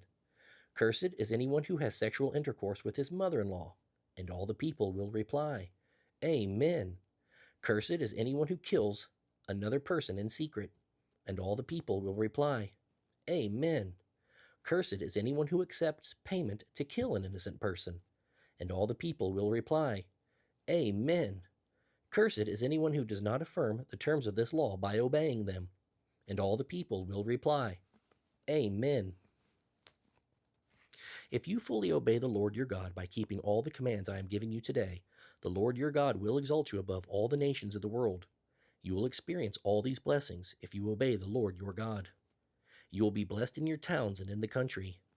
You will be blessed with many children and productive fields. You will be blessed with fertile herds and flocks. You will be blessed with baskets overflowing with fruit and with kneading bowls filled with bread. You will be blessed wherever you go, both in coming and in going. The Lord will conquer your enemies when they attack you. They will attack you from one direction, but they will scatter from you in seven. The Lord will bless everything you do and will fill your storehouses with grain. The Lord your God will bless you in the land he is giving you. If you obey the commands of the Lord your God and walk in his ways, the Lord will establish you as his holy people, as he solemnly promised to do. Then all the nations of the world will see that you are a people claimed by the Lord, and they will stand in awe of you. The Lord will give you an abundance of good things in the land he swore to give your ancestors: many children, numerous livestock, and abundant crops. The Lord will send rain at the proper time from his rich treasury in the heavens to bless all the work you do. You will lend to many nations, but you will never need to borrow from them. If you listen to these commands of the Lord your God and carefully obey them, the Lord will make you the head and not the tail, and you will always have the upper hand. You must not turn away from any of the commands I am giving you today to follow after other gods and worship them. But if you refuse to listen to the Lord your God and do not obey all the commands and laws I am giving you today, all these curses will come and overwhelm you. You will be cursed in your towns and in the country. You will be cursed with baskets empty of fruit and with kneading bowls empty of bread. You will be cursed with few children and barren fields. You will be cursed with infertile herds and flocks. You will be cursed wherever you go, both in coming and in going. The Lord himself will send against you curses, confusion, and disillusionment in everything you do, until at last you are completely destroyed for doing evil and forsaking me. The Lord will send diseases among you, until none of you are left in the land you are about to enter and occupy. The Lord will strike you with wasting disease, fever, and inflammation, with scorching heat and drought, and with blight and mildew. These devastations will pursue you until you die. The skies above will be as unyielding as bronze, and the earth beneath will be as hard as iron. The Lord will turn your rain into sand and dust, and it will pour down from the sky until you are destroyed.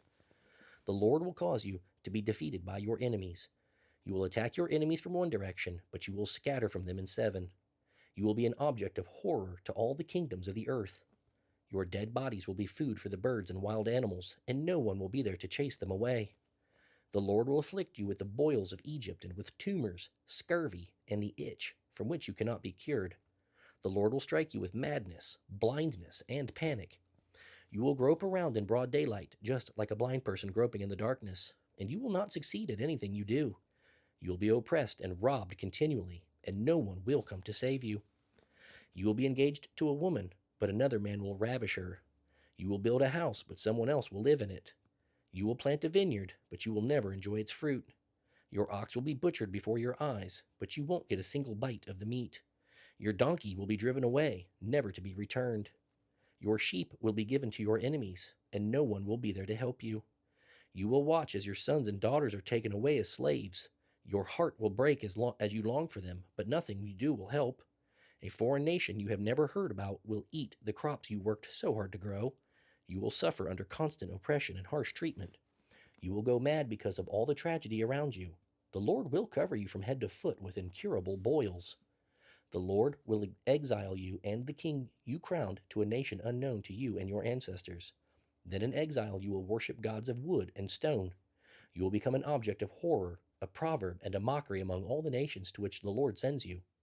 You will plant much, but harvest little, for locusts will eat your crops. You will plant vineyards and care for them, but you will not drink the wine or eat the grapes, for worms will destroy the vines. You will grow olive trees throughout your land, but you will never use the olive oil, for the trees will drop the fruit before it is ripe. You will have sons and daughters, but you will not keep them, for they will be led away into captivity. Swarms of insects will destroy your trees and crops. The foreigners living among you will become stronger and stronger while you become weaker and weaker. They will lend money to you, not you to them. They will be the head, and you will be the tail. If you refuse to listen to the Lord your God and to obey the commands and laws he has given you, all these curses will pursue and overtake you until you are destroyed. These horrors will serve as a sign and warning among you and your descendants forever.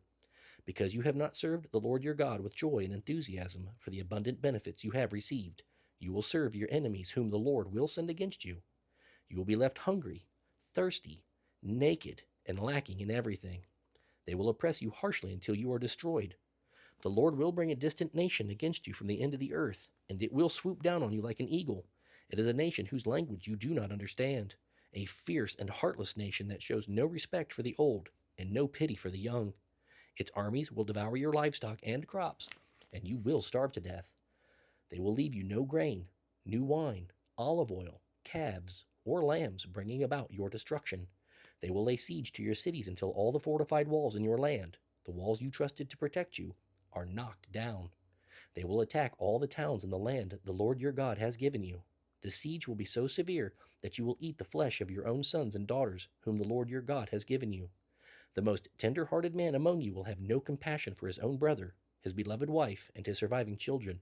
He will refuse to give them a share of the flesh he is devouring, the flesh of one of his own children, because he has nothing else to eat during the siege that your enemy will inflict on all your towns. The most tender and delicate woman among you, so delicate she would not so much as touch her feet to the ground, will be cruel to the husband she loves and to her own son or daughter. She will hide from them the afterbirth and the new baby she has borne, so that she herself can secretly eat them. She will have nothing else to eat during the siege and terrible distress that your enemy will inflict on all your towns. If you refuse to obey all the terms of this law that are written in this book, and if you do not fear the glorious and awesome name of the Lord your God, then the Lord will overwhelm both you and your children with indescribable plagues. These plagues will be intense and without relief, making you miserable and unbearably sick. He will bring against you all the diseases of Egypt that you feared so much, and they will claim you. The Lord will bring against you every sickness and plague there is, even those not mentioned in this book of the law, until you are destroyed. Though you are as numerous as the stars in the sky, few of you will be left because you would not listen to the Lord your God. Just as the Lord has found great pleasure in helping you to prosper and multiply, The Lord will find pleasure in destroying you until you disappear from the land you are about to enter and occupy. For the Lord will scatter you among all the nations, from one end of the earth to the other. There you will worship foreign gods that neither you nor your ancestors have known, gods made of wood and stone. There among those nations you will find no place of security and rest, and the Lord will cause your heart to tremble, your eyesight to fail, and your soul to despair. Your lives will hang in doubt. You will live night and day in fear, with no reason to believe that you will see the morning light. In the morning you will say, "If only it were night." And in the evening you will say, "If only it were morning." You will say this because of your terror at the awesome horrors you see around you. Then the Lord will send you back to Egypt in ships, a journey I promised you would never again make. There you will offer to sell yourselves to your enemies as slaves, but no one will want to buy you. These are the terms of the covenant the Lord commanded Moses to make with the Israelites while they were in the land of Moab, in addition to the covenant he had made with them at Mount Sinai. Moses summoned all the Israelites and said to them, "You have seen with your own eyes everything the Lord did in Egypt to Pharaoh and all his servants and his whole country, all the great tests of strength, the miraculous signs, and the amazing wonders. But to this day the Lord has not given you minds that understand, nor eyes that see, nor ears that hear. For 40 years I led you through the wilderness, yet your clothes and sandals did not wear out. You had no bread or wine or other strong drink. But he gave you food so you would know that he is the Lord your God. When we came here, King Sihon of Heshbon and King Og of Bashan came out to fight against us, but we defeated them. We took their land and gave it to the tribes of Reuben and Gad and to the half-tribe of Manasseh as their inheritance. Therefore, obey the terms of this covenant so that you will prosper in everything you do. All of you, your tribal leaders, your judges, your officers, all the men of Israel, are standing today before the Lord your God. With you are your little ones, your wives, and the foreigners living among you who chop your wood and carry your water. You are standing here today to enter into a covenant with the Lord your God. The Lord is making this covenant with you today, and he has sealed it with an oath. He wants to confirm you today as his people, and to confirm that he is your God, just as he promised you, and as he swore to your ancestors, Abraham, Isaac, and Jacob. But you are not the only ones with whom the Lord is making this covenant with its obligations. The Lord your God is making this covenant with you who stand in his presence today, and also with all future generations of Israel. Surely you remember how we lived in the land of Egypt, and how we traveled through the lands of enemy nations as we left. You have seen their detestable idols made of wood, stone, silver, and gold. The Lord made this covenant with you so that no man, woman, family, or tribe among you would turn away from the Lord our God to worship these gods of other nations, and so that no root among you would bear bitter and poisonous fruit. Let none of those who hear the warnings of this curse consider themselves immune, thinking, "I am safe, even though I am walking in my own stubborn way." This would lead to utter ruin. The Lord will not pardon such people. His anger and jealousy will burn against them. All the curses written in this book will come down on them, and the Lord will erase their names from under heaven. The Lord will separate them from all the tribes of Israel, to pour out on them all the covenant curses recorded in this book of the law. Then the generations to come, both your own descendants and the foreigners who come from distant lands, will see the devastation of the land and the diseases the Lord will send against it. They will find its soil turned into sulfur and salt, with nothing planted and nothing growing, not even a blade of grass. It will be just like Sodom and Gomorrah, Admah and Zeboim, which the Lord destroyed in his anger. The surrounding nations will ask, "Why has the Lord done this to his land? Why was he so angry?" And they will be told, "This happened because the people of the land broke the covenant they made with the Lord, the God of their ancestors, when he brought them out of the land of Egypt. They turned to serve and worship other gods that were foreign to them, gods that the Lord had not designated for them. That is why the Lord's anger burned against this land, bringing down on it all the curses recorded in this book. In great anger and fury, the Lord uprooted his people from their land and exiled them to another land, where they still live today. There are secret things that belong to the Lord our God, but he revealed things belong to us and our descendants forever, so that we may obey these words of the law. Suppose all these things happen to you, the blessings and the curses I have listed, and you meditate on them as you are living among the nations to which the Lord your God has exiled you. If at that time you return to the Lord your God, and you and your children begin wholeheartedly to obey all the commands I have given you today, then the Lord your God will restore your fortunes. He will have mercy on you and gather you back from all the nations where he has scattered you. Though you are at the ends of the earth, The Lord your God will go and find you and bring you back again. He will return you to the land that belonged to your ancestors, and you will possess that land again. He will make you even more prosperous and numerous than your ancestors. The Lord your God will cleanse your heart and the hearts of all your descendants, so that you will love him with all your heart and soul, and so you may live. The Lord your God will inflict all these curses on your enemies and persecutors. Then you will again obey the Lord and keep all the commands I am giving you today. The Lord your God will make you successful in everything you do. He will give you many children and numerous livestock, and your fields will produce abundant harvests. For the Lord will delight in being good to you, as he was to your ancestors. The Lord your God will delight in you if you obey his voice and keep the commands and laws written in this book of the law, and if you turn to the Lord your God with all your heart and soul. This command I am giving you today is not too difficult for you to understand or perform. It is not up in heaven, so distant that you must ask, who will go to heaven and bring it down so we can hear and obey it? It is not beyond the sea, so far away that you must ask, who will cross the sea to bring it to us so we can hear and obey it? The message is very close at hand. It is on your lips and in your heart so that you can obey it. Now listen. Today I am giving you a choice between prosperity and disaster, between life and death. I have commanded you today to love the Lord your God and to keep his commands, laws, and regulations by walking in his ways. If you do this, you will live and become a great nation, and the Lord your God will bless you and the land you are about to enter and occupy. But if your heart turns away and you refuse to listen, and if you are drawn away to serve and worship other gods, then I warn you now that you will certainly be destroyed. You will not live a long, good life in the land you are crossing the Jordan to occupy. Today I have given you the choice between life and death, between blessings and curses. I call on heaven and earth to witness the choice you make. Oh, that you would choose life, that you and your descendants might live. Choose to love the Lord your God and to obey him and commit yourself to him, for he is your life. Then you will live long in the land the Lord swore to give your ancestors, Abraham, Isaac, and Jacob. When Moses had finished saying these things to all the people of Israel, he said, I am now 120 years old and am no longer able to lead you. The Lord has told me that I will not cross the Jordan River, but the Lord your God himself will cross over ahead of you. He will destroy the nations living there, and you will take possession of their land. Joshua is your new leader, and he will go with you just as the Lord promised. The Lord will destroy the nations living in the land, just as he destroyed Sihon and Og, the kings of the Amorites. The Lord will hand over to you the people who live there, and you will deal with them as I have commanded you. Be strong and courageous. Do not be afraid of them. The Lord your God will go ahead of you. He will neither fail you nor forsake you. Then Moses called for Joshua, and as all Israel watched, he said to him, Be strong and courageous, for you will lead these people into the land that the Lord swore to give to their ancestors. You are the one who will deliver it to them as their inheritance. Do not be afraid or discouraged, for the Lord is the one who goes before you. He will be with you. He will neither fail you nor forsake you. So Moses wrote down this law and gave it to the priests, who carried the ark of the Lord's covenant, and to the leaders of Israel. Then Moses gave them this command. At the end of every 7th year, the year of release, during the festival of shelters, you must read this law to all the people of Israel when they assemble before the Lord your God at the place he chooses. Call them all together, men, women, children, and the foreigners living in your towns, so they may listen and learn to fear the Lord your God and carefully obey all the terms of this law.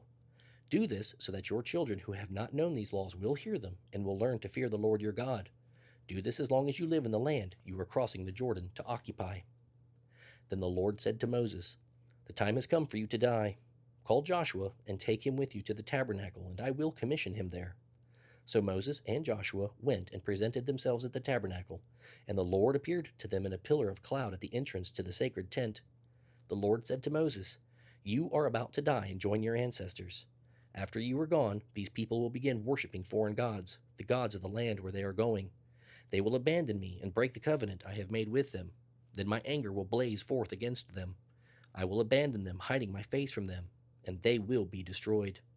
Terrible trouble will come down on them, so that they will say, These disasters have come because God is no longer among us. At that time, I will hide my face from them on account of all the sins they have committed by worshiping other gods.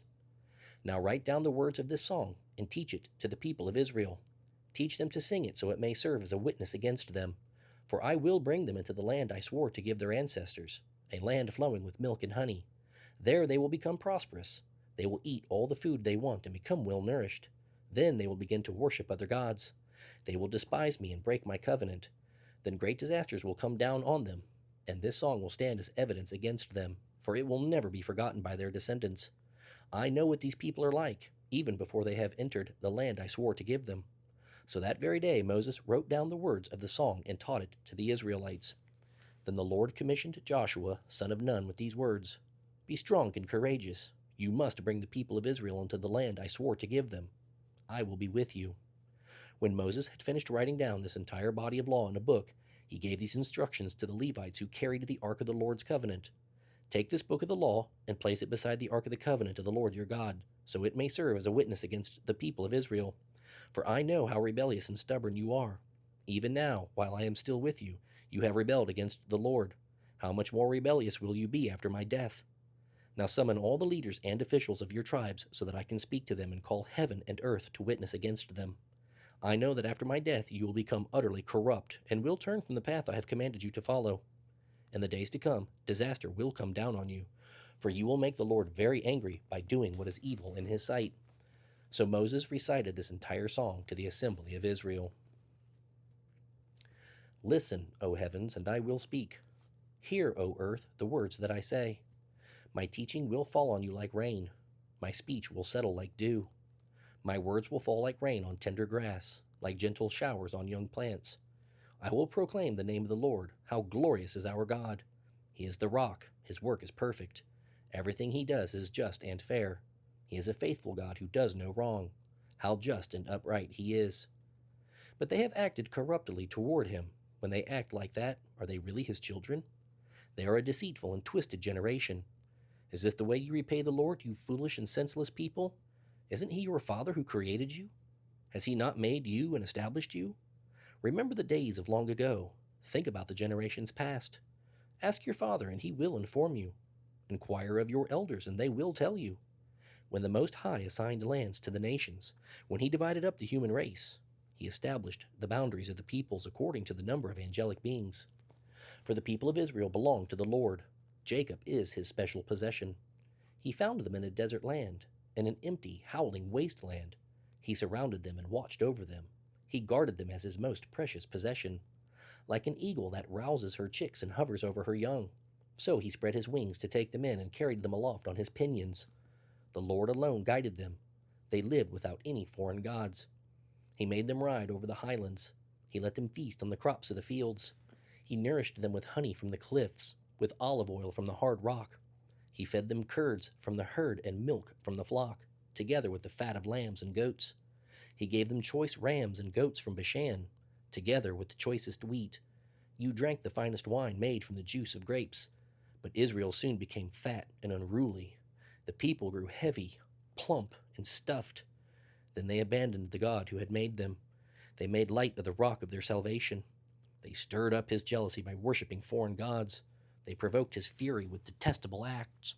They offered sacrifices to demons, non-gods, to gods they had not known before, to gods only recently arrived, to gods their ancestors had never feared. You neglected the rock who had fathered you. You forgot the God who had given you birth. The Lord saw this and was filled with loathing. He was provoked to anger by his own sons and daughters. He said, I will abandon them. I will see to their end. For they are a twisted generation, children without integrity. They have roused my jealousy by worshiping non-gods. They have provoked my fury with useless idols. Now I will rouse their jealousy by blessing other nations. I will provoke their fury by blessing the foolish Gentiles. For my anger blazes forth like fire and burns to the depths of the grave. It devours the earth and all its crops, and ignites the foundations of the mountains.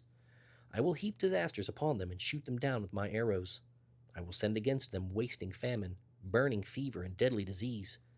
They will be troubled by the fangs of wild beasts, by poisonous snakes that glide in the dust. Outside, the sword will bring death, and inside, terror will strike both young men and young women, both infants and the aged. I decided to scatter them, so even the memory of them would disappear. But I feared the taunt of the enemy, that their adversaries might misunderstand and say, Our power has triumphed. It was not the Lord who did this. Israel is a nation that lacks sense. The people are foolish without understanding. Oh, that they were wise and could understand this. Oh, that they might know their fate.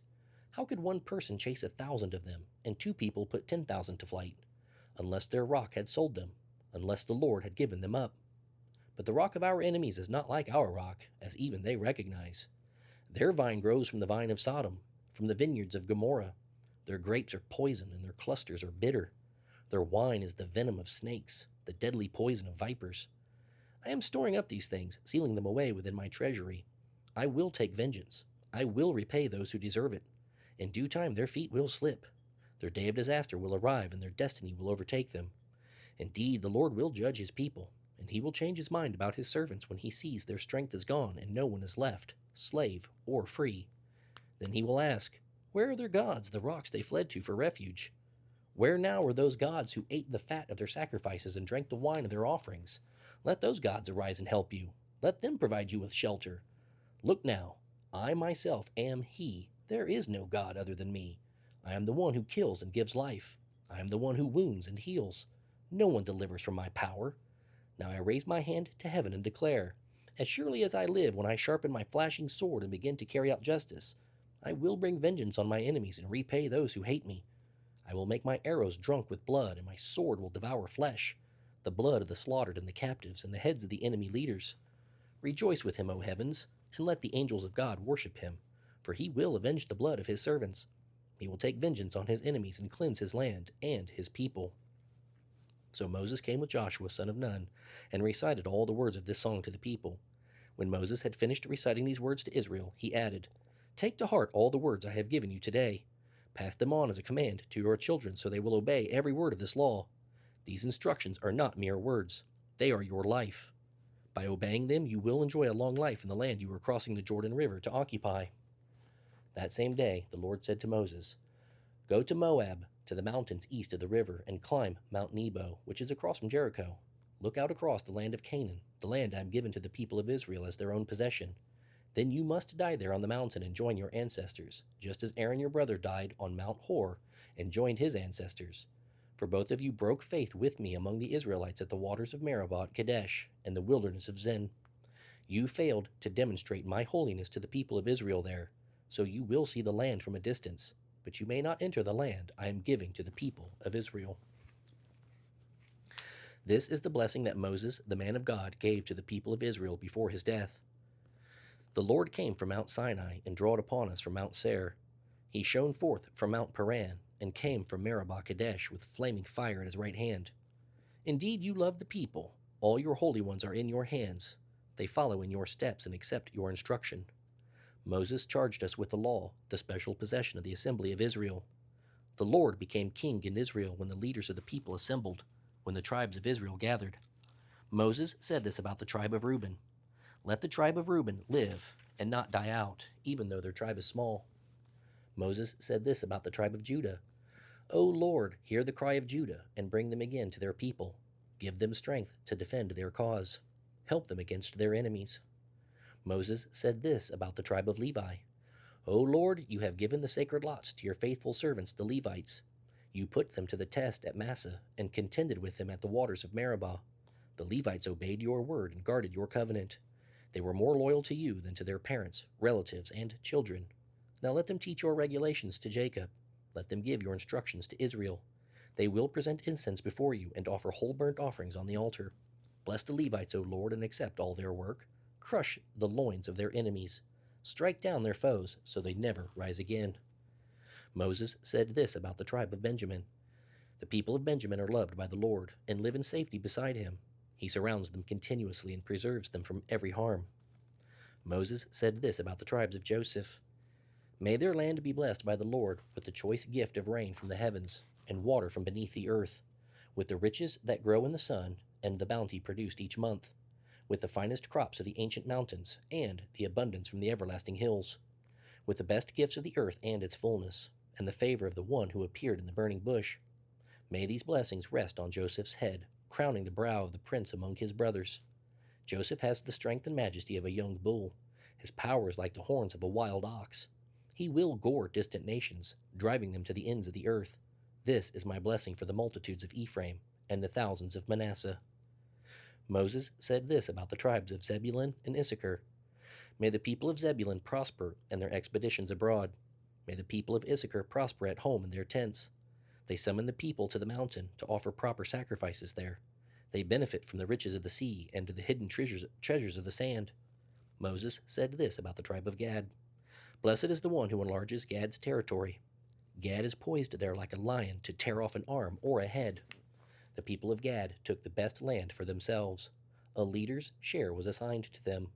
When the leaders of the people were assembled, they carried out the Lord's justice and obeyed his regulations for Israel.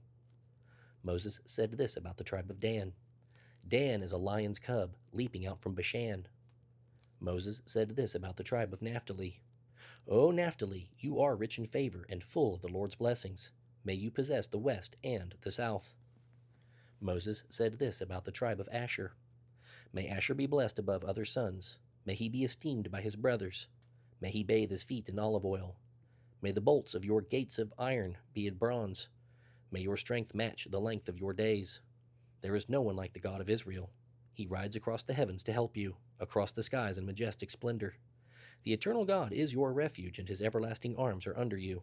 He thrusts out the enemy before you. It is he who cries, Destroy them. So Israel will live in safety, prosperous Jacob in security, in a land of grain and wine, while the heavens drop down dew. How blessed you are, O Israel! Who else is like you, a people saved by the Lord? He is your protecting shield and your triumphant sword. Your enemies will bow low before you, and you will trample on their backs. Then Moses went to Mount Nebo from the plains of Moab and climbed Pisgah Peak, which is across from Jericho. And the Lord showed him the whole land from Gilead as far as Dan, all the land of Naphtali, the land of Ephraim and Manasseh, all the land of Judah extending to the Mediterranean Sea, the Negev, the Jordan Valley with Jericho, the city of palms as far as Zoar. Then the Lord said to Moses, This is the land I promised on oath to Abraham, Isaac, and Jacob, and I told them I would give it to their descendants. I have now allowed you to see it, but you will not enter the land. So Moses, the servant of the Lord, died there in the land of Moab, just as the Lord had said. He was buried in the valley near Beth Peor in Moab, but to this day no one knows the exact place. Moses was 120 years old when he died, yet his eyesight was clear, and he was strong as ever. The people of Israel mourned 30 days for Moses on the plains of Moab until the customary period of mourning was over. Now Joshua, son of Nun, was full of the spirit of wisdom, for Moses had laid his hands on him. So the people of Israel obeyed him and did everything just as the Lord had commanded Moses. There has never been another prophet like Moses, whom the Lord knew face to face. The Lord sent Moses to perform all the miraculous signs and wonders in the land of Egypt against Pharaoh, all his servants and his entire land, and it was through Moses that the Lord demonstrated his mighty power and terrifying acts in the sight of all of Israel.